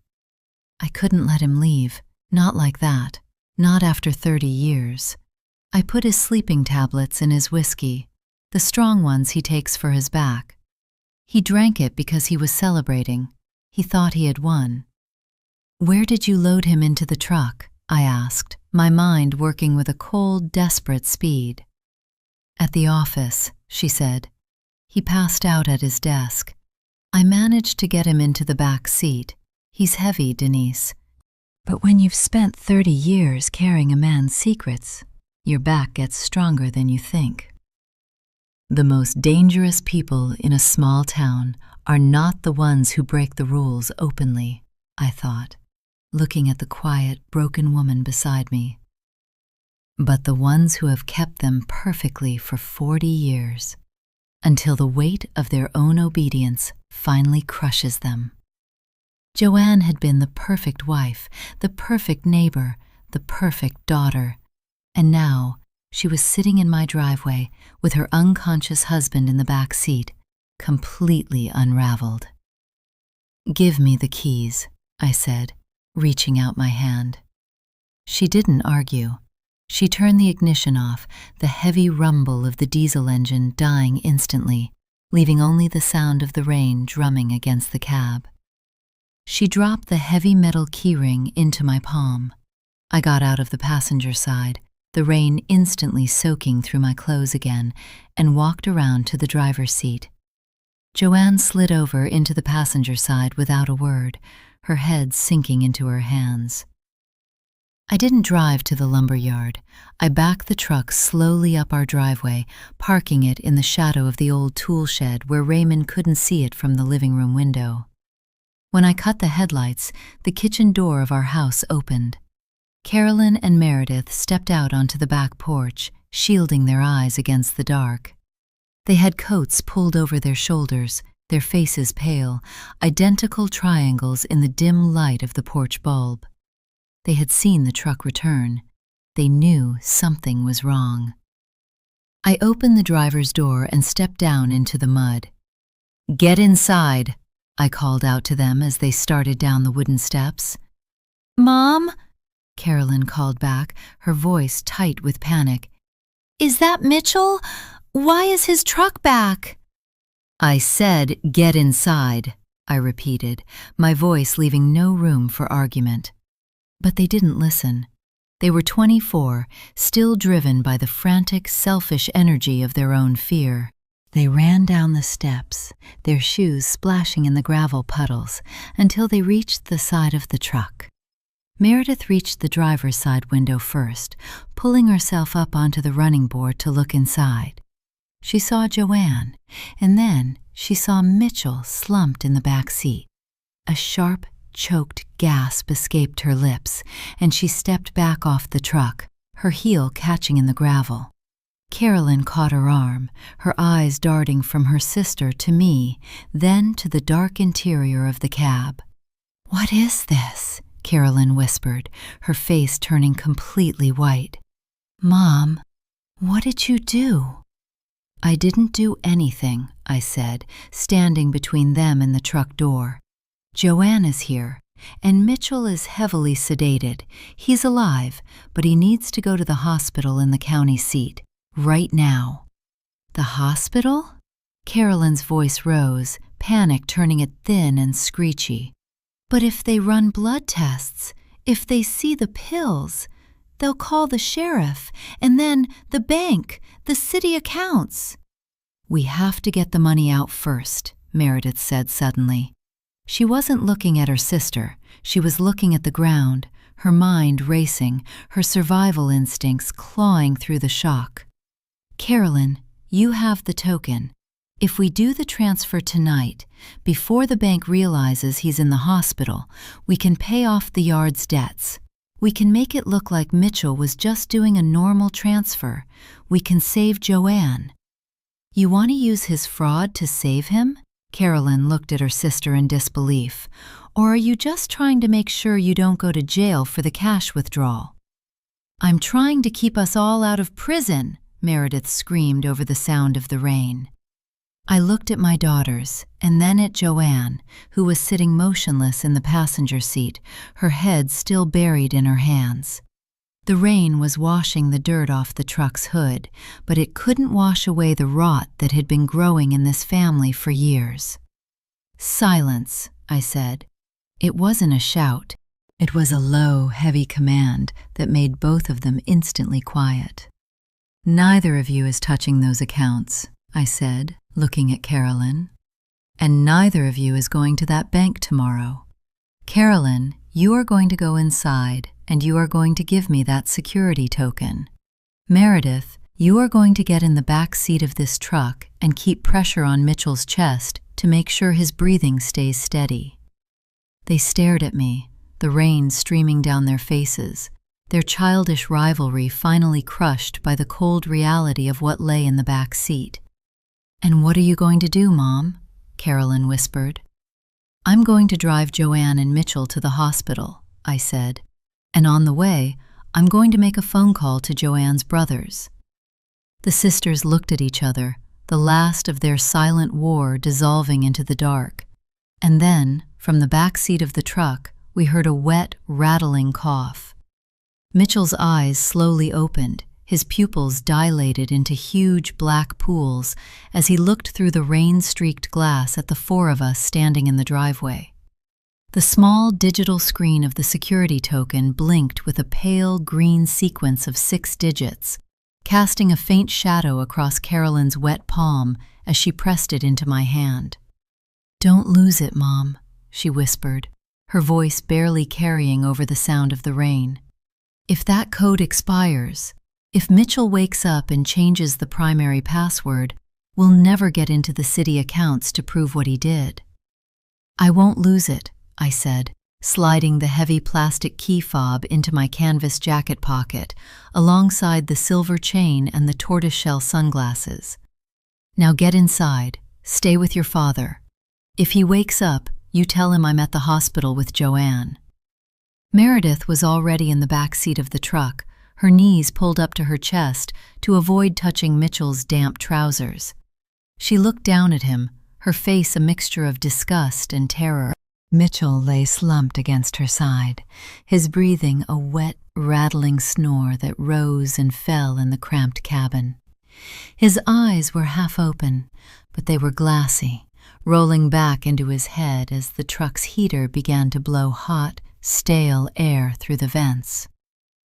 A mother's protective instinct is a strange, cold engine, I thought, climbing into the driver's seat and pulling the heavy door shut. It doesn't seek justice or fairness or even truth. It only seeks the survival of the nest, even if that nest has been built from stolen straw and held together by lies. I didn't care about Mitchell's bank fraud. I didn't care about Joanne's marriage. I only cared about keeping my daughters from being dragged down into the black water Mitchell had spent years preparing for them. I put the truck in reverse, the tires crunching softly over the gravel as I backed down the dark driveway. Joanne sat in the passenger seat, her head tilted back against the headrest, her eyes closed. She looked like a statue carved from gray river stone. She didn't speak when I shifted into drive, and she didn't look back at her husband. "Who are you calling, Denise?" she asked, her voice flat as we turned onto the empty county road. "Your brother," I said, reaching into my pocket for my phone. "Warren." Warren Vance was the eldest of Joanne's brothers. He was a straight-laced, humorless man who ran a successful insurance firm 2 towns over. He had never liked Mitchell. More importantly, Warren was a man who understood how to protect a family name. He would know exactly what to do with a quiet scandal before the sheriff got his hands on it. I dialed his number, putting the phone on the speaker tray between us. It rang 3 times before his heavy, gravelly voice came through the line. "Denise?" Warren sounded alert, the sharp edge of a businessman who never truly went to sleep. "What's going on? It's almost midnight." "Warren," I said, keeping my eyes on the dark, winding asphalt ahead. "I'm in Mitchell's truck. I have Joanne with me, and we're on our way to the county hospital." "The hospital?" Warren's voice shifted instantly, the professional calm hardening into something defensive. "Did Mitchell have an accident?" "He had a medical emergency," I said, choosing my words with absolute care. "He took too much of his back medication tonight, and he had a bad fall in his office. He's disoriented. But Warren, before he fell, he was preparing to transfer the lumber yard's commercial reserves, $50,000. A heavy, suffocating silence fell over the line, broken only by the rhythmic click-clack of the windshield wipers. "Is the money still there, Denise?" Warren asked. "I have the security token," I said, my hand resting on my pocket. "The transfer hasn't cleared, but Mitchell had set up some forged paperwork using my daughter Meredith's name to bypass the bank's security. He was going to use her to sign the withdrawal tomorrow morning, and then he was leaving for Florida." I heard Warren let out a long, slow breath through his teeth.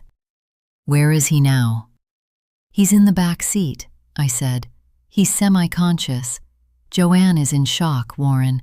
She found his suitcase and she tried to stop him. We need you to meet us at the emergency room. We need to handle this before the hospital staff starts asking questions about his blood chemical levels." "I'll be there in 20 minutes, Warren said. His voice was cold, pragmatic, and entirely focused on damage control.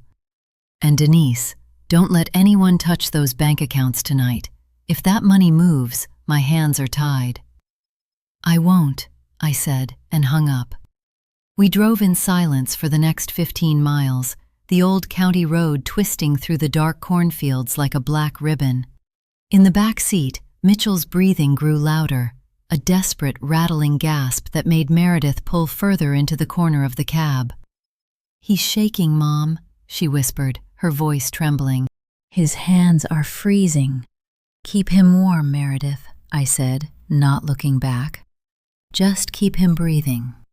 The bright, white sodium lights of the county hospital's emergency entrance appeared through the rain, a sterile oasis of concrete and glass in the dark.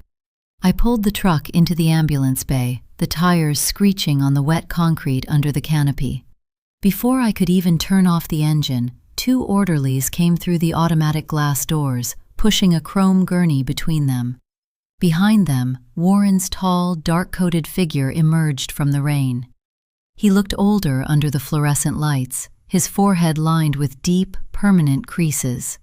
He went straight to the passenger side, opening the door and pulling Joanne into his arms.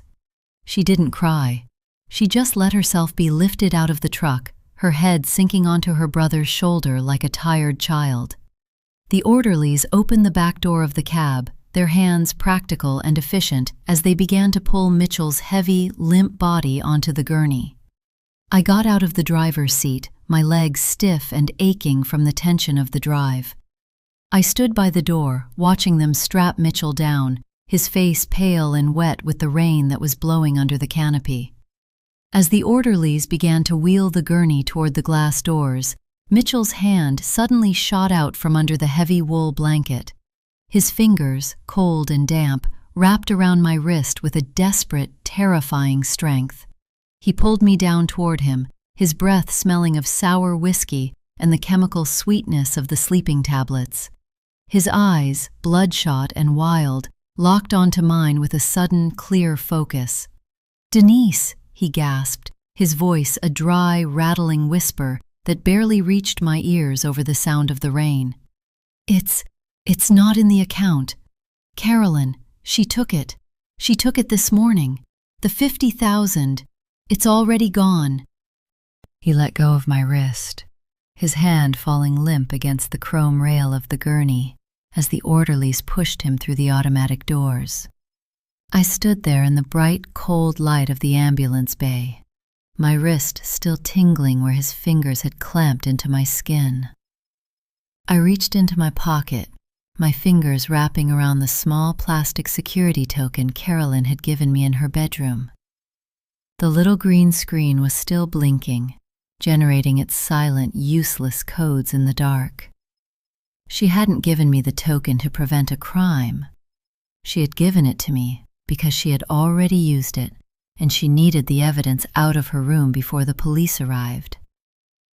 "Mom?" Meredith's voice was barely a whisper, muffled by the sound of the rain sluicing off the metal canopy of the ambulance bay.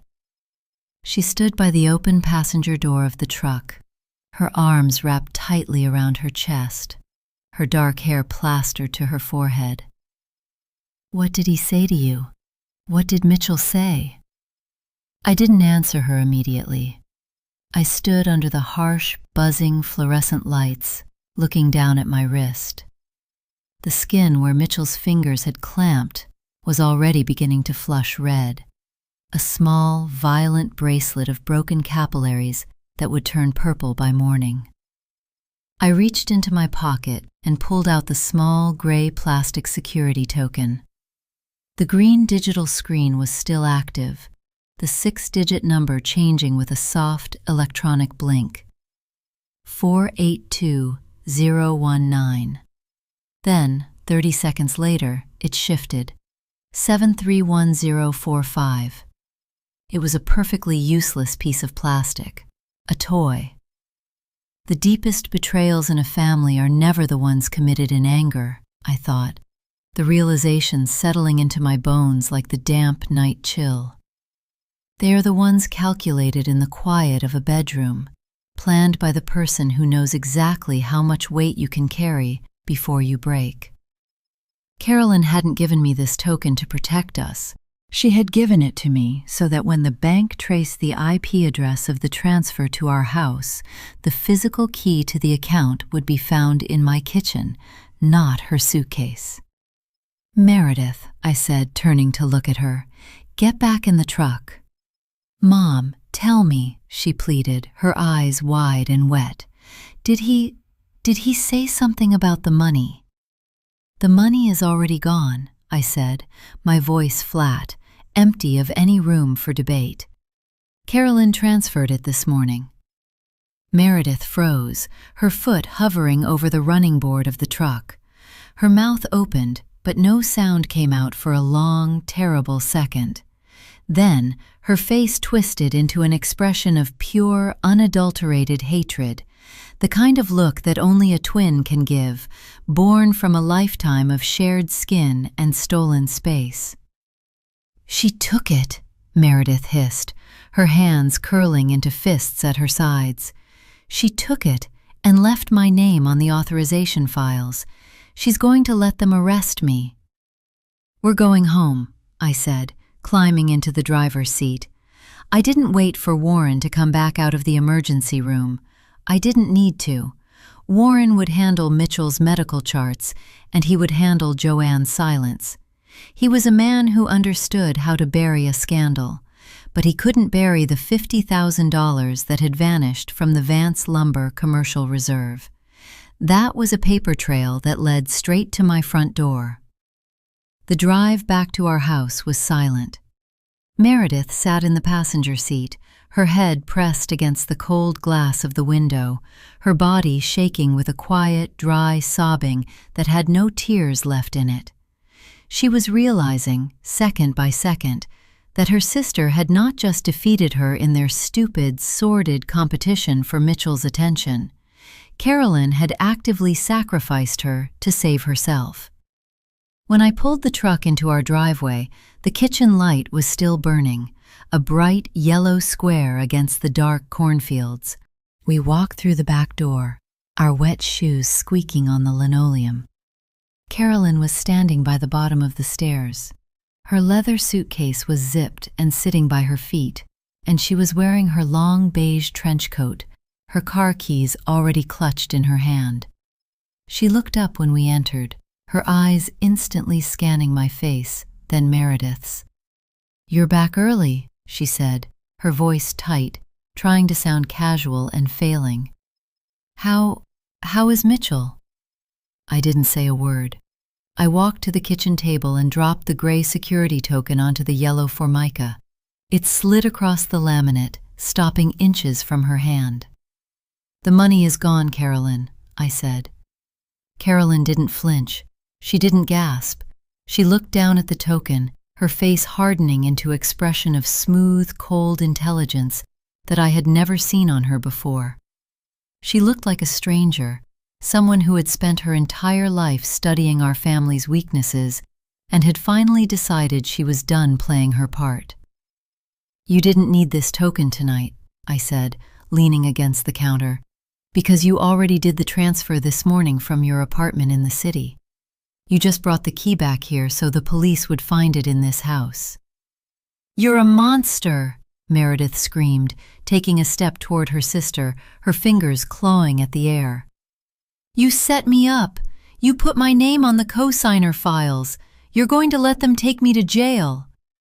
"Shut up, Mary," Carolyn snapped, her voice like a whip. She didn't look at her sister. She kept her eyes fixed on me. "I didn't do it for myself, Mom. I didn't take that money to run." "Then where is it, Carolyn?" I asked. "I used it to pay off the bank," she said, her voice dropping into a low, desperate register. "Not Mitchell's city account. Our house, Mom. This house." I stared at her, the hum of the old refrigerator suddenly sounding very loud in the quiet kitchen. "What are you talking about?" I asked. "Dad signed a guarantor form 2 years ago," Carolyn said, her hand shaking as she reached into her coat pocket and pulled out a folded piece of paper. "Mitchell helped him with that county tax audit, remember? Dad was so scared of going to court, and Mitchell said he'd handle the lawyers if Dad just signed a small business guarantee for the lumber yard's secondary line of credit. Dad didn't read the papers, Mom. He never reads the papers. He signed our house as collateral." She unfolded the paper and set it on the table next to the token. It was a copy of a deed of trust with Raymond's uneven, shaky signature at the bottom of the page. "If Vance Lumber goes bankrupt next week, and it will," Carolyn said, "the bank takes this house. They foreclose on everything Dad worked 40 years for. The $50,000 I transferred today didn't go to Costa Rica, and it didn't go to my city account. It went to clear the mortgage lien Mitchell put on this property. I had to use Meredith's commercial signature to authorize it because Mitchell had already locked me out of the system. She looked at Meredith, her eyes cold. I had to choose, Mary. I had to choose between letting you take the fall for a temporary financial transfer or letting Mom and Dad lose the only thing they have left because of Dad's stupidity. The kitchen was entirely silent now, the rain outside the only sound left in the world. And then, from the shadow of the hallway, a door opened. Raymond walked out of the den. He wasn't wearing his reading glasses, and his flannel shirt was buttoned unevenly. He looked small, old, and completely defeated in the yellow light of the kitchen. In his hand, he was holding a certified letter, the same blue envelope that had been sitting on his workbench in the garage for 3 weeks. The one he had told me was just a county zoning notice. He looked at me, his eyes filled with a deep, childish shame that made my heart ache. "She's telling the truth, Denise," Raymond said, his voice a low, dry croak. "I signed it. I didn't know what else to do."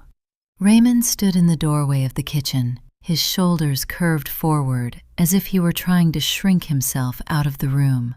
The blue certified envelope in his hand was bent, its edges frayed from where his calloused fingers had gripped it for 3 weeks. He didn't look like the man who had spent 34 years telling me how to manage our garden, or how to cook his eggs, or when to turn off the lights to save on the electric bill. He looked like a small, frightened child who had broken something expensive and was waiting to be punished. "Why, Raymond?" I asked.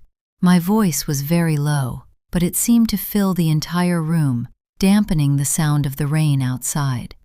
"I was embarrassed, Denise," he muttered, his eyes fixed on the linoleum between his boots. "Those back taxes from the county road job. I didn't have the money to pay the penalty. Mitchell said he'd clear it up with his lawyers. He said it was just a technicality. He said neighbors look out for each other." "And you signed the house as collateral without reading the papers?" I asked. "He said it was just a formality," Raymond whispered, his voice cracking. "He said the bank required a local property owner's signature to guarantee his line of credit for the new dry kiln. He said there was no risk. The business was making millions, Denise. How was I supposed to know?" Some men spend their entire lives pretending to be the head of a household, I thought, looking at the graying hair on the back of my husband's neck. They walk around their lawns, they check the oil in the cars, they tell their wives how to fold the laundry, all to maintain the illusion of control. But the moment their pride is threatened, they will hand the keys to the first stranger who offers to carry that pride for them.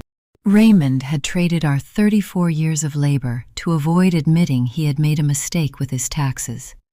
"So you let Carolyn do this?" Meredith asked, her voice shaking as she looked from her father to her sister. "You let her use my name to steal the money to cover your mistake." "I didn't know about that," Raymond said quickly, his head snapping up. "I swear, Mary, I didn't know Carolyn was going to do that today. She called me from the city this morning. She said she had found a way to clear the lien. I didn't ask how." "Of course you didn't," I said, "because asking would mean you had to know the truth. And knowing the truth would mean you had to do something about it." I turned to Carolyn, who was still standing by her suitcase, her chin lifted, her beige coat still wrapped around her like armor. "You think you're so smart, Carolyn," I said. "You think because you went to the city and got a job in marketing that you understand how the world works. But you're just as foolish as your father." Carolyn's composure flickered for a fraction of a second, her eyebrows drawing together. "What are you talking about, Mom? I cleared the lien. The house is safe." "The house is not safe," I said, pointing to the copy of the deed of trust on the table. "You used Meredith's unauthorized signature on a commercial transfer to move $50,000 from Vance Lumber's reserves directly to our mortgage bank. Do you know what Warren Vance is doing right now? Carolyn went entirely still. He's at the hospital, I continued, my voice steady and cold. And tomorrow morning at 9 o'clock, he's going to have his accountants audit the lumberyard's books. They aren't going to look for a missing $50,000 in Florida, Carolyn. They're going to trace the electronic transfer from their commercial account directly to our mortgage bank. They're going to see that the money Mitchell stole went to pay off Raymond's guarantor debt. The realization hit Carolyn like a bucket of cold water. Her shoulders sank, and the color slowly drained from her cheeks until she looked exactly like Meredith, pale, terrified, and entirely trapped. "Oh, God," Carolyn whispered, her hand going to her mouth. It looks like we stole it." "It doesn't look like you stole it," I said. "You did steal it. To Warren and to the sheriff, it's going to look like a conspiracy. They'll think our family, you, Meredith, and Raymond, conspired with Mitchell to drain the lumberyard to clear our own debt. They won't just take the house, Carolyn. They'll take all of you." Meredith sank into a kitchen chair, her face in her hands, her shoulders shaking. "I'm going to jail," she sobbed. "I'm going to jail because of you two." Raymond looked at me, his eyes wide and pleading. "Denise, what do we do? You have to know someone. You can talk to Warren. He respects you." "Warren respects a balanced ledger, Raymond," I said. "He doesn't respect us." The black phone on the kitchen wall rang. The sound was sharp, high, and completely unexpected. None of us moved. We stood in the yellow light, staring at the plastic receiver as it vibrated against the wood paneling. Ring, ring. I walked over and lifted the receiver, pressing it to my ear. "Hello?" "Denise." Warren's voice came through the line. It didn't sound like it had 20 minutes ago. It didn't have that cold, businesslike control. It sounded strained, hollowed out by a fresh, terrifying weight. In the background, I could hear the muffled sound of hospital pages and the squeak of rubber soles on tile. "Warren?" I asked, my hand tightening on the plastic. "Is Mitchell all right?" "Mitchell's in stable condition," Warren said, his voice dropping into a low, gravelly whisper. "But Denise, we have a problem, a much bigger problem than the 50,000. "What is it?" "My accountants just called me from the office," Warren said. "They were running a preliminary check on the commercial accounts before the bank closed their night processing cycle. There was a second transfer today, a much larger one, $180,000, moved from our equipment escrow fund into a private holding account in the Cayman Islands." I felt the room tilt slightly under my feet. 180,000? "Yes," Warren said. "And Denise, it didn't use Meredith's unauthorized signature. It didn't use Carolyn's IP address. The authorization document was signed using a digital certificate registered to your name, and it was co-signed by Raymond." I slowly turned my head to look at my husband. Raymond was standing by the table, his eyes wide with a sudden, absolute dread. His hand was trembling so hard the blue certified envelope fell from his fingers, fluttering down to the linoleum floor like a dry leaf. "Raymond," I said, my voice barely a whisper into the receiver. "What else did you sign?" "Warren?" My voice was the only steady thing in the kitchen, though my fingers were clamped so hard around the black plastic receiver that the joints in my hand ached. "What are you saying?" "I'm saying the sheriff is already on his way to the hospital, Denise," Warren said, his voice coming through the speaker with a low, wet rasp. I had to call him. Once the bank's security division flagged a wire transfer of that size to an offshore account, it was out of my hands. But I looked at the digital authorization file they emailed me. The IP address matches your home router, and the digital signature certificate belongs to you. "I didn't authorize any transfer, Warren," I said, my eyes locked on Raymond. "I want to believe you, Denise," Warren said, but there was a strange, hollow tone to his voice, a hesitation that didn't fit the image of the cold, straight-laced businessman he liked to project. But the bank has the certificates. If you don't have an explanation by the time I get there with the deputies, there's nothing I can do to help you. We'll be there in 20 minutes. The line went dead, the dry hiss of dial tone filling the quiet room. I hung up the receiver and turned to face my husband. Raymond was staring at the floor, his face the color of old lard. He had sunk onto the bottom step of the stairs, his flannel shirt hanging loose, his hands trembling on his knees. The most painful part of a long marriage is not the discovery of a husband's betrayal, I thought, the cold realization settling over me like the wet draft from the window, but the realization of his smallness. It is the understanding that he would rather drown his entire family in a swamp of lies, rather let his daughters go to prison and his wife take the blame for grand larceny, than admit to his own household that he was a fool. Raymond had let Mitchell Vance walk into our home and carve up our lives, and he had handed him the knife to do it. "Raymond," I said, my voice dropping an octave, "look at me." He slowly lifted his head, his eyes watery and red-rimmed with a pathetic, desperate shame. "Denise, I didn't know about the 180,000. I swear to God I didn't." "Then how did Mitchell get my digital certificate?" I asked. "The one I used to file the taxes for my antique booth. The one that requires a password only you and I knew." Raymond swallowed, his chest heaving under his flannel shirt. Two winters ago, when Mitchell was helping me with the audit, he said we needed to set up a joint household ledger on our computer. He said the county required our digital signatures to verify the tax exemptions. He sat at the desk in the den with me.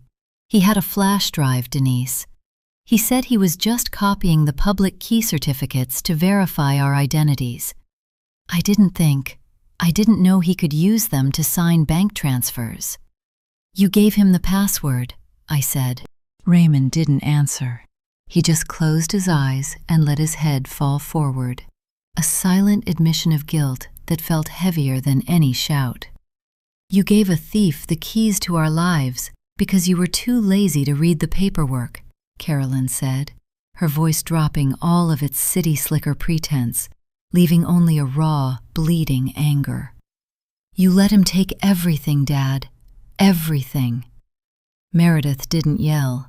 She had gone past anger into a state of quiet, frozen shock, her fingers twisting the hem of her flannel shirt until the seams groaned. "We're going to jail," she whispered. "All of us." "Nobody is going to jail," I said. I walked past them, my boots clicking on the floor, and went into the den. The room was dark, smelling of old paper, Raymond's pipe tobacco, and the damp wool of the coat he had left on the chair. I didn't turn on the lamp. I went straight to the corner of the room where Raymond kept his old green steel filing cabinet, the one where he stored our tax returns, our mortgage documents, and the deed to the house. I opened the bottom drawer. It screeched, the old metal rails protesting the movement in the quiet house. I began to dig through the folders. I wasn't looking for Raymond's tax documents. I was looking for the files Mitchell had brought over 2 winters ago when he was helping Raymond. I knew Mitchell. I knew how he worked. A man who was bankrupt, who was forging building permits and planning to run to Florida, didn't do anything without leaving a paper trail. He was too sloppy, too arrogant, too reliant on his own charm to think anyone would ever look closely enough to find his tracks.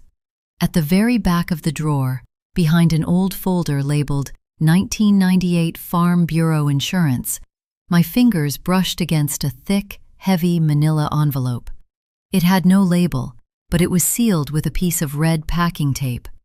I ripped the tape off and pulled out the contents. Inside were 3 documents. The first was the copy of the deed of trust Carolyn had found.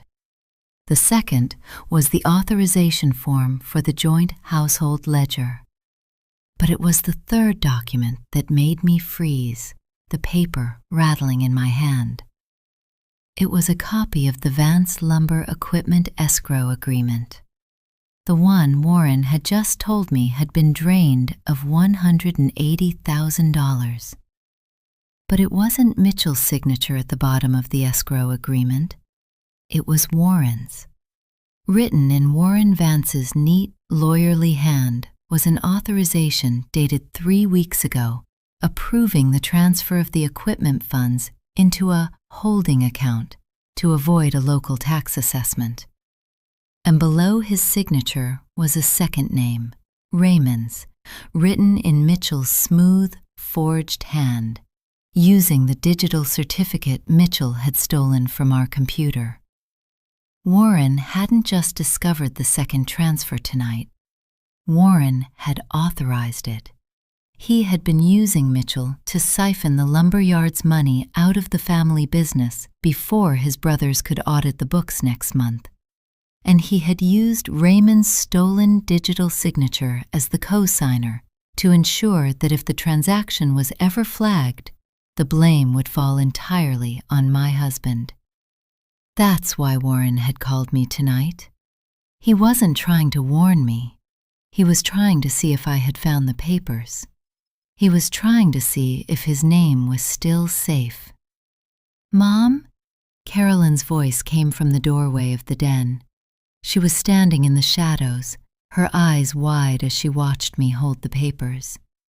"What is that?" "It's our way out," I said, my voice cold and steady as I folded the papers and slipped them into the inner pocket of my canvas jacket. From the road outside, through the heavy sound of the rain, we heard the crunch of tires on wet gravel. Headlights swept across the dark windows of the den, casting long, moving shadows of the window panes against the bookshelves. They were here.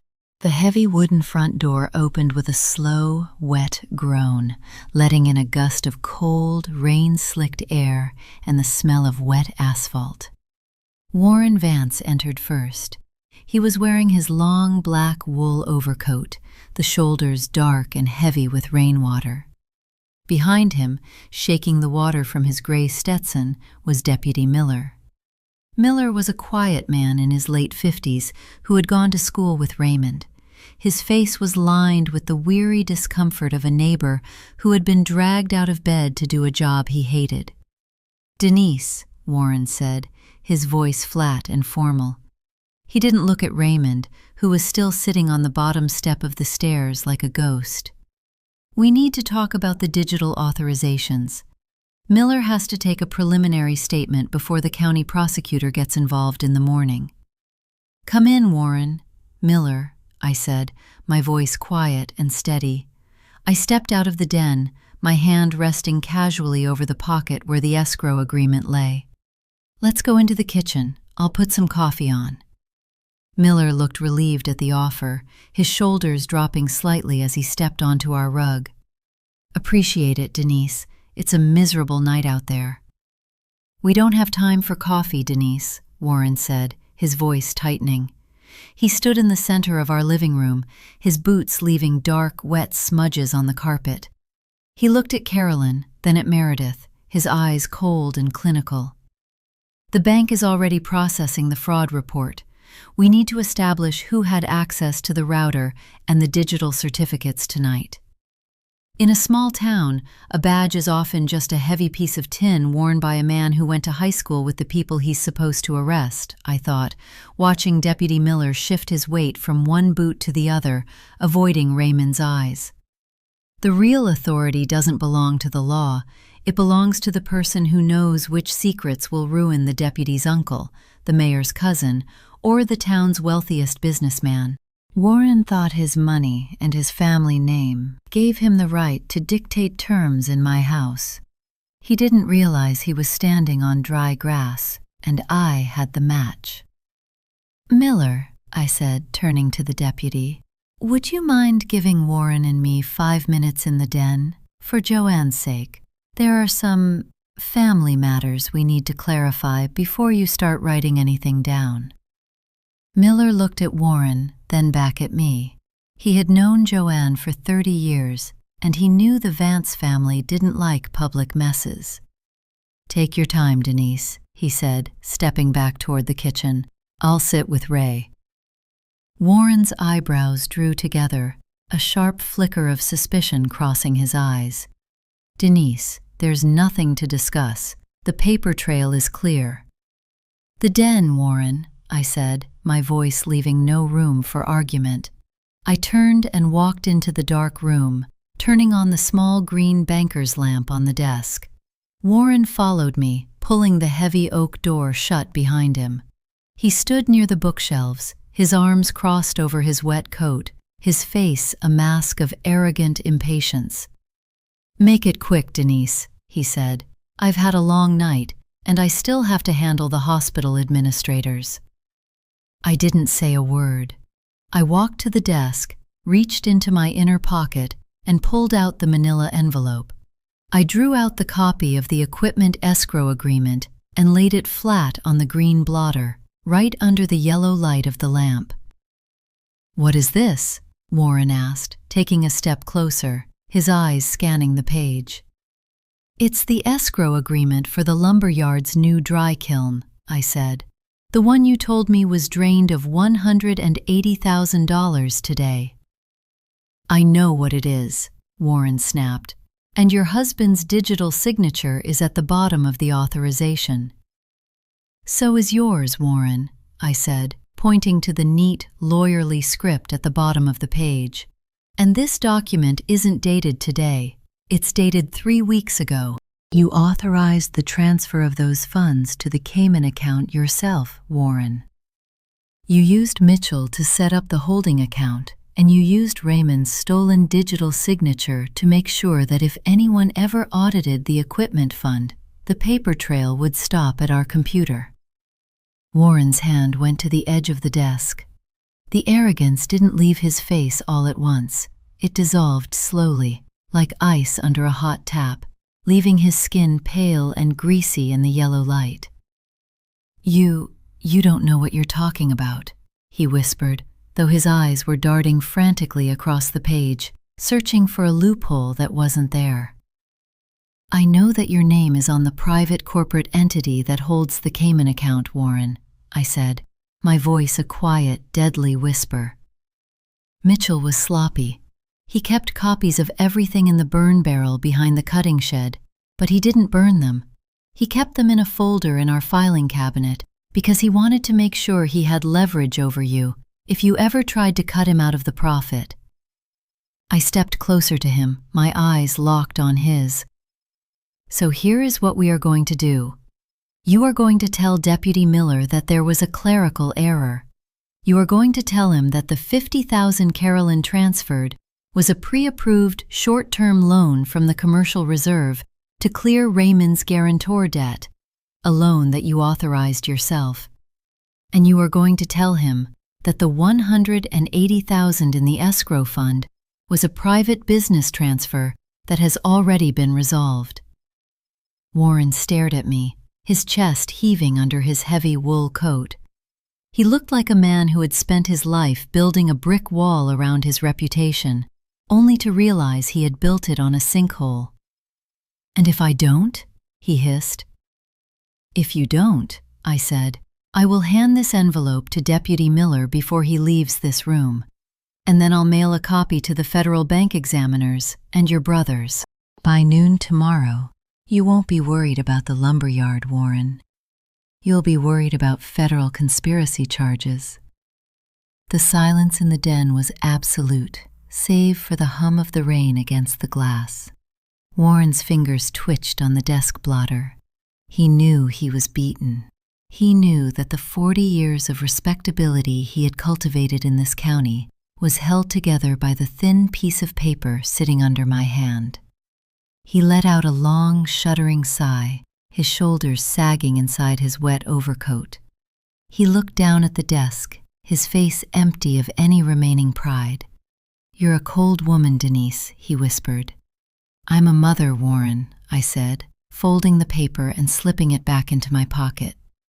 We don't have the luxury of being warm when the house is on fire." He turned toward the door, his hand on the brass handle, but then he stopped. He looked back at me over his shoulder, a dark, bitter smile twisting the corners of his mouth. "You think you've saved them, don't you?" he said, his voice dropping into a low, mocking register. "You think because you've got me under your thumb that your daughters are clear." "They are clear, Warren," I said. "The money is back and the debt is paid." "You don't know what Carolyn did last week, do you?" he asked, his smile widening into something truly ugly. I felt a cold prickle of dread at the base of my neck. "What are you talking about?" "She didn't just transfer the $50,000 to clear your mortgage, Denise," Warren said, leaning his head back against the dark wood of the door. "She was desperate to secure her future with Mitchell before he ran. She thought they were going to start over. So she signed a private purchase agreement last Thursday. She bought Mitchell's 49% share of Vance lumber." He stepped closer, his eyes bright with a vicious, triumphant light. "And do you know what she used as the financial guarantee for the purchase, Denise? She used the commercial banking credentials for your antique and antique restoration business, the one with the joint liability clause. Carolyn didn't just buy a failing business. She signed your name to a joint and several liability guarantee. When the creditors audit the yard next week, they aren't going after Mitchell. He has nothing. They're coming after your business, your bank accounts, and every single asset you've spent 30 years building." Warren opened the door, the bright yellow light of the kitchen spilling into the den, illuminating Carolyn standing by the table, her face pale, completely oblivious to the ruin she had just brought down on my head. Warren stepped out of the den first, his black wool coat brushing against the door frame. The tension had gone from his face, replaced by a smooth, cold professionalism that was far more terrifying than his panic. He walked into the kitchen, his boots squeaking softly on the clean linoleum where Raymond and Deputy Miller were sitting. "Miller," Warren said, his voice flat and even. "We're done here. It was a clerical misunderstanding. The $50,000 Carolyn moved was a pre-authorized commercial transaction to resolve a secondary line of credit, one that I cleared myself this morning. The bank's automated security system flagged it prematurely." Deputy Miller looked up, his hand pausing over the pocket notepad he hadn't yet opened. A slow wave of relief washed over his weathered face. "So, no report, Warren. The bank is satisfied?" "Fully satisfied," Warren said, his eyes never once crossing mine as I stood in the doorway of the den. "It's a family matter. No need to tie up the county's time." "Well, thank God for that," Miller said, standing up and reaching for his gray Stetson. He nodded to Raymond, then to me. "I'm sorry to have broken up your evening, Denise. Ray, you tell Mitchell to watch those back pills." "Thanks, Miller," Raymond muttered, his voice barely a rattle in his throat. They walked out together, the heavy wooden front door closing behind them, leaving only the sound of the rain drumming against the kitchen window. Warren stayed behind for a fraction of a second. He stood by the screen door, his hand resting on the brass latch. He turned to look at me, his bitter, triumphant smile widening in the shadows of the porch. "I'll see you at the creditors' meeting next Thursday, Denise," he whispered. "Let's see how many of those antique dressers you have to sell to pay off Mitchell's lumberyard debts." He stepped out into the rain, the door clicking shut behind him. The kitchen was entirely silent. Raymond sat at the table, his head in his hands, his shoulders shaking with a quiet, dry exhaustion. Meredith stood by the counter, her arms still wrapped around her chest, her eyes fixed on her sister.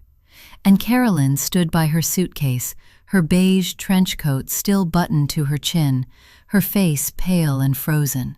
She looked at me, her eyes wide with a sudden, childlike terror. "Mom," she whispered, "what did he mean? What did Warren mean about the antique shop?" "Sit down, Carolyn," I said. My voice wasn't loud, but it had a weight that made her knees instantly buckle. She sat in the chair opposite her father, her fingers clutching her car keys so hard the metal clicked. The most painful betrayals are not the ones born of malice, I thought, walking to the table and looking down at my daughters, but the ones born of ambition, when your own child, desperate to escape the quiet, narrow life you spent decades building for her, uses your life as the currency to buy her own freedom. Carolyn had spent 30 years watching me clean, fold, and repair the broken pieces of this family, and she had decided that my labor was worth nothing compared to her own dreams. You bought Mitchell's share of the lumber yard last week, I said, my voice cold and level. 49%. Carolyn swallowed, her chin lifting in a desperate defensive survival instinct. Mitchell said, he said if I bought his share, we'd own the commercial land under the kiln. He said a developer from the city was going to buy it next month for $300,000. He said we'd be set for life, Mom. I thought I was helping us. I thought I could clear Dad's debt and have enough left to never have to ask for anything again. And what did you use as the financial guarantee for the purchase, Carolyn? I asked. Where did you get the commercial banking credentials to sign the contract? Carolyn looked down at her keys, her lower lip trembling. I used the business account, the one for your antique booth. You gave me the online password last winter when I helped you register the LLC. I didn't think it would matter, Mom. Mitchell said it was just a formality. He said the contract would be cleared as soon as the developer's check arrived. You signed a joint and several liability guarantee, I said, using my business name. The business I have spent 30 years building. The only thing in this house that doesn't have your father's name on it. I'm sorry, she whispered, a single tear cutting through her makeup. I didn't know. You didn't care, Meredith said, her voice dropping into a low, vicious hiss from the counter. She stepped toward the table, her eyes bright with a sharp, dangerous clarity. You were so busy trying to prove you were better than me, so busy trying to show me that Mitchell loved you more, that you didn't even look at what he was handing you. Meredith stopped, her hand gripping the back of Carolyn's chair. She looked at the copy of the purchase agreement Carolyn had left on the table. Wait, Meredith said, her eyebrows drawing together. When did you sign this, Carolyn? Last Thursday, Carolyn muttered, not looking at her sister. Mitchell emailed me the scanned copy with his signature from his office. That's impossible, Meredith said, her voice dropping into a quiet, cold whisper. Mitchell was with me last Thursday. He spent the entire day at the florist shop because his truck was in the shop, and then we went to the lake house. He didn't have his computer, Carolyn. He didn't scan any documents. He couldn't have signed that contract. Carolyn's head snapped up. He did sign it. The signature is right there at the bottom. It's his hand. No, it isn't, Meredith said, reaching down and pulling the paper toward her, squinting at the bottom of the page. Mitchell doesn't sign with a blue ballpoint. He only uses those black felt-tip pens from his drafting table. He's superstitious about it. And look at the witness signature next to it, Carolyn. I leaned over the table, my eyes scanning the small, neat writing in the witness column. The signature was written in a round, perfect schoolteacher's hand, and below it, pressed into the paper with a faint blue ink, was a circular rubber stamp. Joanne Vance, Notary Public, State of Ohio. My breath caught in my throat, a cold, hard lump of realization settling behind my ribs. Joanne hadn't just found Mitchell's phone tonight. Joanne hadn't been the weak, broken bird I had comforted on her porch. She had known about Carolyn, and she had known about Meredith, and she had known that Mitchell's business was a toxic, bankrupt ruin. She had forged Mitchell's signature on that purchase agreement, notarized it herself, and had Mitchell mail it to Carolyn. She had lured my daughter into buying a 49% share of a bankrupt business, knowing that Carolyn would use my antique business credentials to guarantee the debt. Joanne hadn't just destroyed Mitchell tonight. She had systematically, quietly, and with absolute precision, destroyed my family. The kitchen was entirely silent now, the rain outside having slowed to a steady, rhythmic drip off the tin eaves of the porch. Carolyn sat with her head bowed, her beige trench coat hanging open, her fingers still clutching her car keys with a loose, useless grip. The confidence she had brought back from her city apartment had been stripped away, layer by layer, until there was nothing left but a terrified 24-year-old girl who had realized she wasn't the author of her own story. "She knew," Carolyn whispered, her voice barely a breath. "Joanne knew about me. She knew about Mitchell." "She knew about both of you," I said, my voice flat and even as I looked at Meredith. "And she knew that Mitchell was bankrupt. She didn't want to save him, Carolyn. She wanted to drown him. And she wanted to make sure that when he went down, he took the girls who had humiliated her with him. The most dangerous enemy is not the one who screams in your face or threatens you with a weapon," I thought, the realization settling behind my ribs like a cold stone. "It is the one who sits quietly on your porch, helps you weed your hydrangeas, and waits for your children to hand them the shovel to dig your grave." Joanne had spent years being the quiet, patient wife of the town's most successful contractor, swallowing his neglect and his lies, until she finally found a way to carve us up without ever raising her voice. "What do we do, Mom?" Meredith asked, her voice trembling. She looked at me with a desperate, sudden dependency that I hadn't seen since she was a child. "We can't prove she forged it. Her notary stamp is legal." "I'm going to the hospital," I said. "I'll go with you," Carolyn said, starting to stand. "No," I said, my voice cutting through her movement. "You are going to stay here. You are going to help your father clean up his den, and you are not going to touch a single phone or a single computer until I get back." I didn't wait for them to answer. I grabbed my keys from the counter and walked out into the damp, misty night.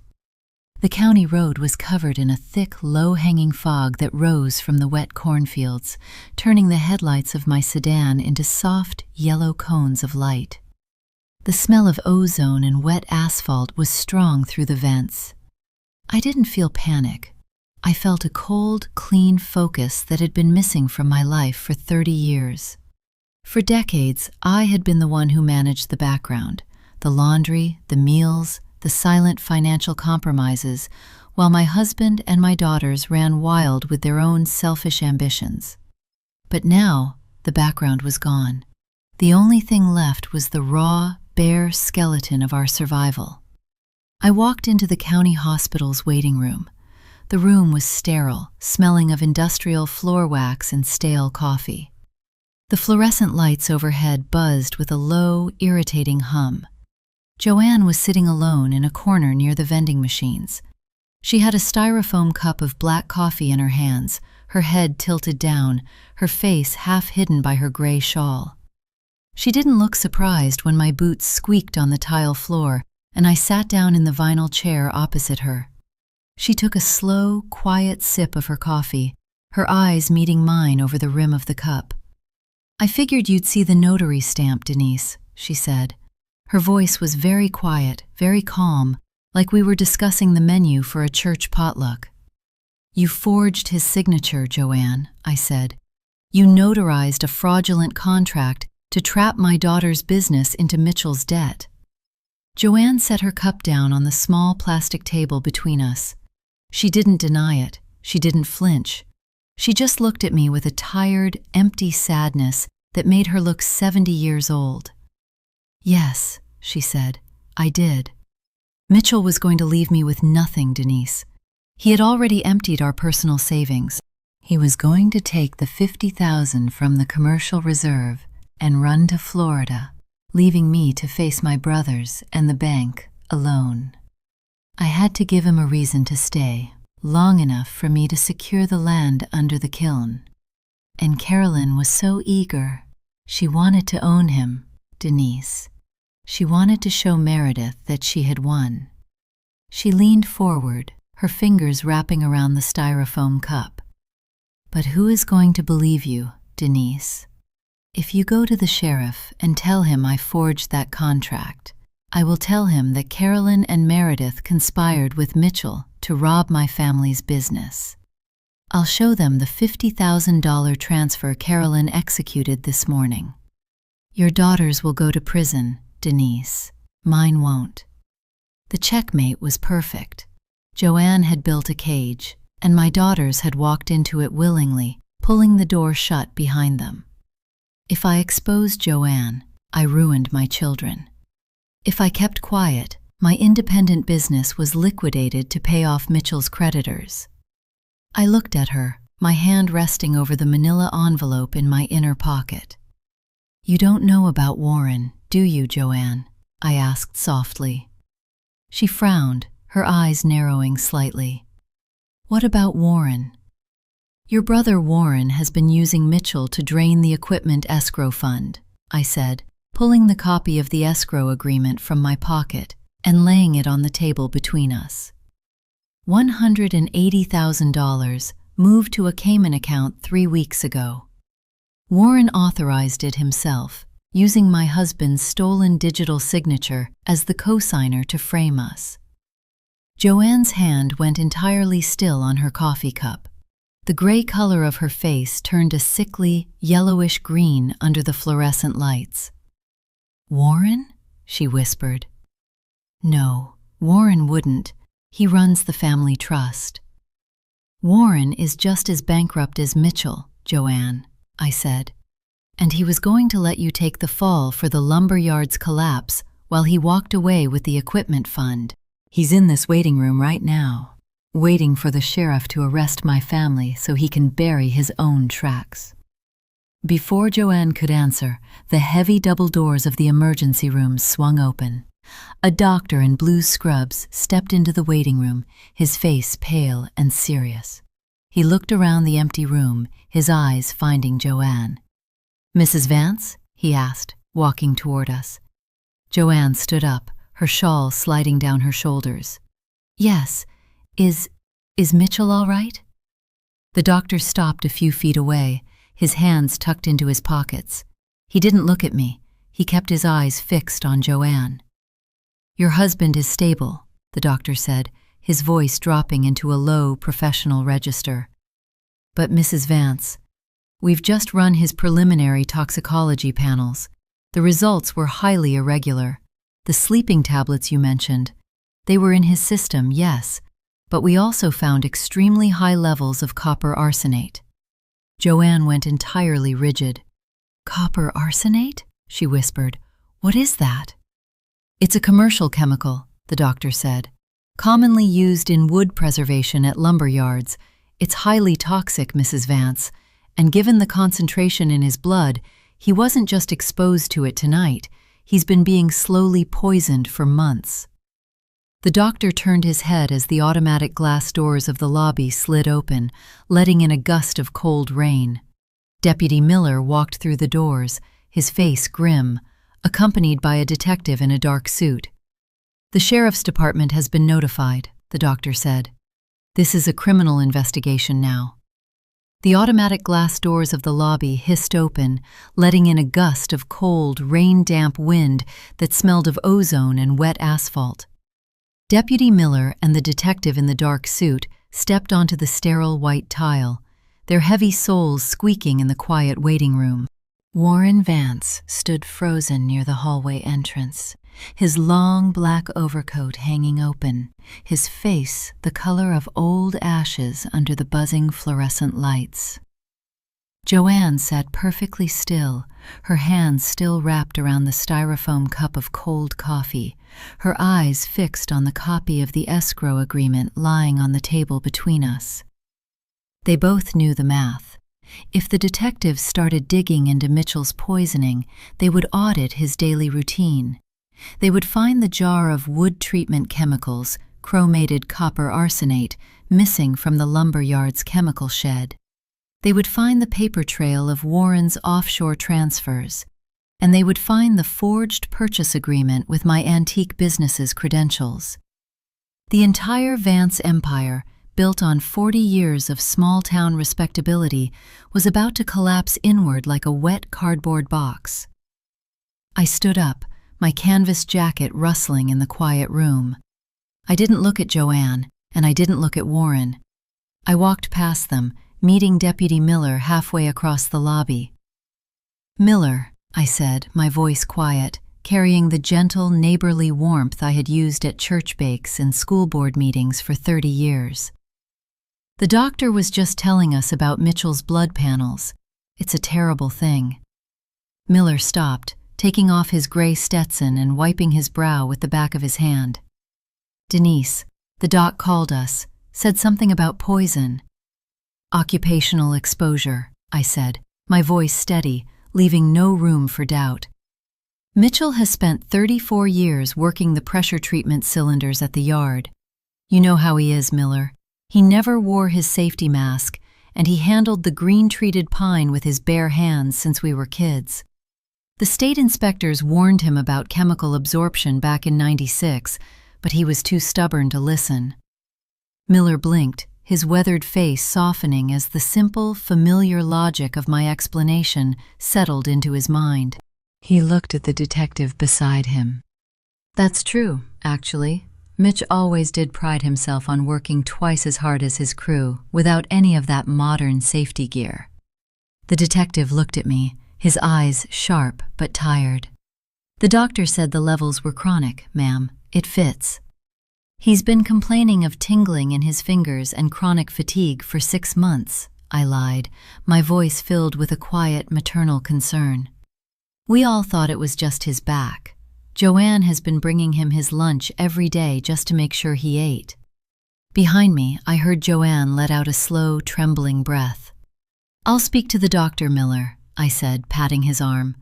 "We don't need to make a circus out of a sick man's stubbornness. Joanne has enough to carry tonight." Miller nodded, his shoulders dropping with relief. "Appreciate it, Denise. We'll wait out here while you talk to the medical staff." I turned back to Warren and Joanne. Warren was staring at me, a mixture of terror and profound, humiliating gratitude in his eyes.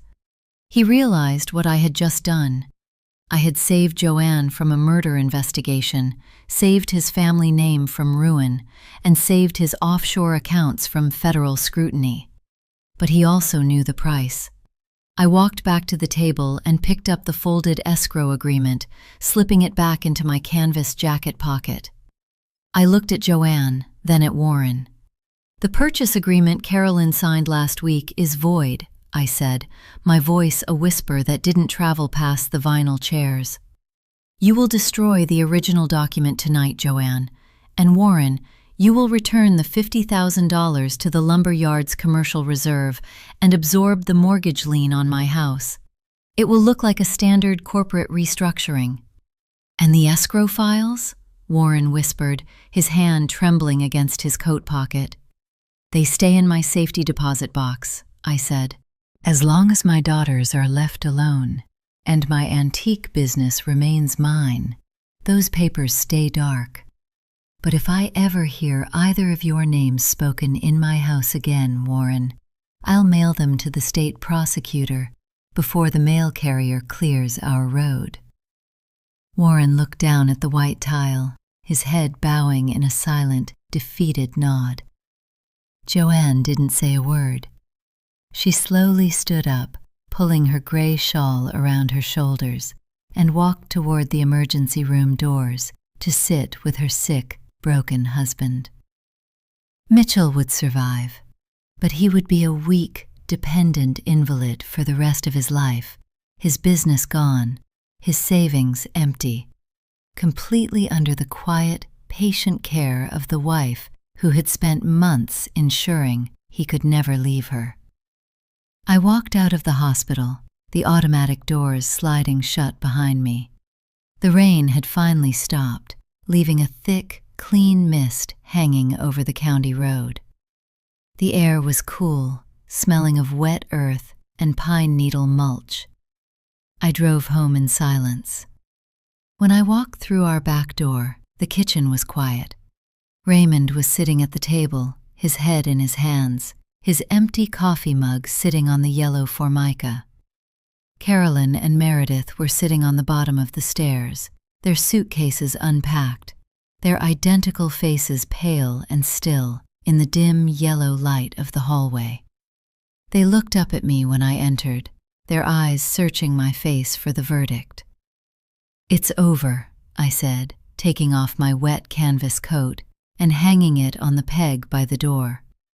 "The lien is cleared, the contract is voided. There will be no sheriff." Meredith let out a long, shuddering sob, her head falling onto Carolyn's shoulder. Carolyn didn't cry. She reached out and wrapped her arm around her sister, her fingers tightening in the fabric of Meredith's flannel shirt.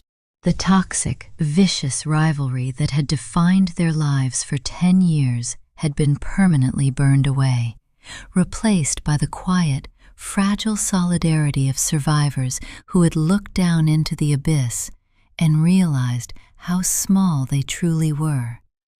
Raymond stood up from the table, his boots dragging on the floor as he walked toward me.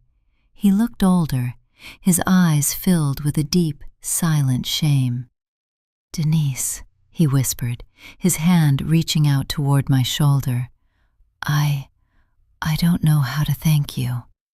"Don't," I said, stepping past him to the sink. I filled a glass with cold water, looking out the window at the first pale blue light of dawn breaking over the wet cornfields. "I didn't do it for you, Raymond," I said, my voice flat and even in the quiet kitchen. "And I didn't do it for them. I did it because someone had to keep this house standing." I turned back to the kitchen. My daughters were still holding on to each other on the stairs, and my husband was standing alone in the shadows of the hallway, none of them knowing how to speak, none of them knowing how to look me in the eye. They spent decades holding on to the things they wanted, I thought, taking a slow sip of the cold water, never realizing that the only thing keeping them from falling was the woman they had stopped seeing 30 years ago. I set the glass down on the counter and reached for the dish towel, folding it into a neat, perfect square.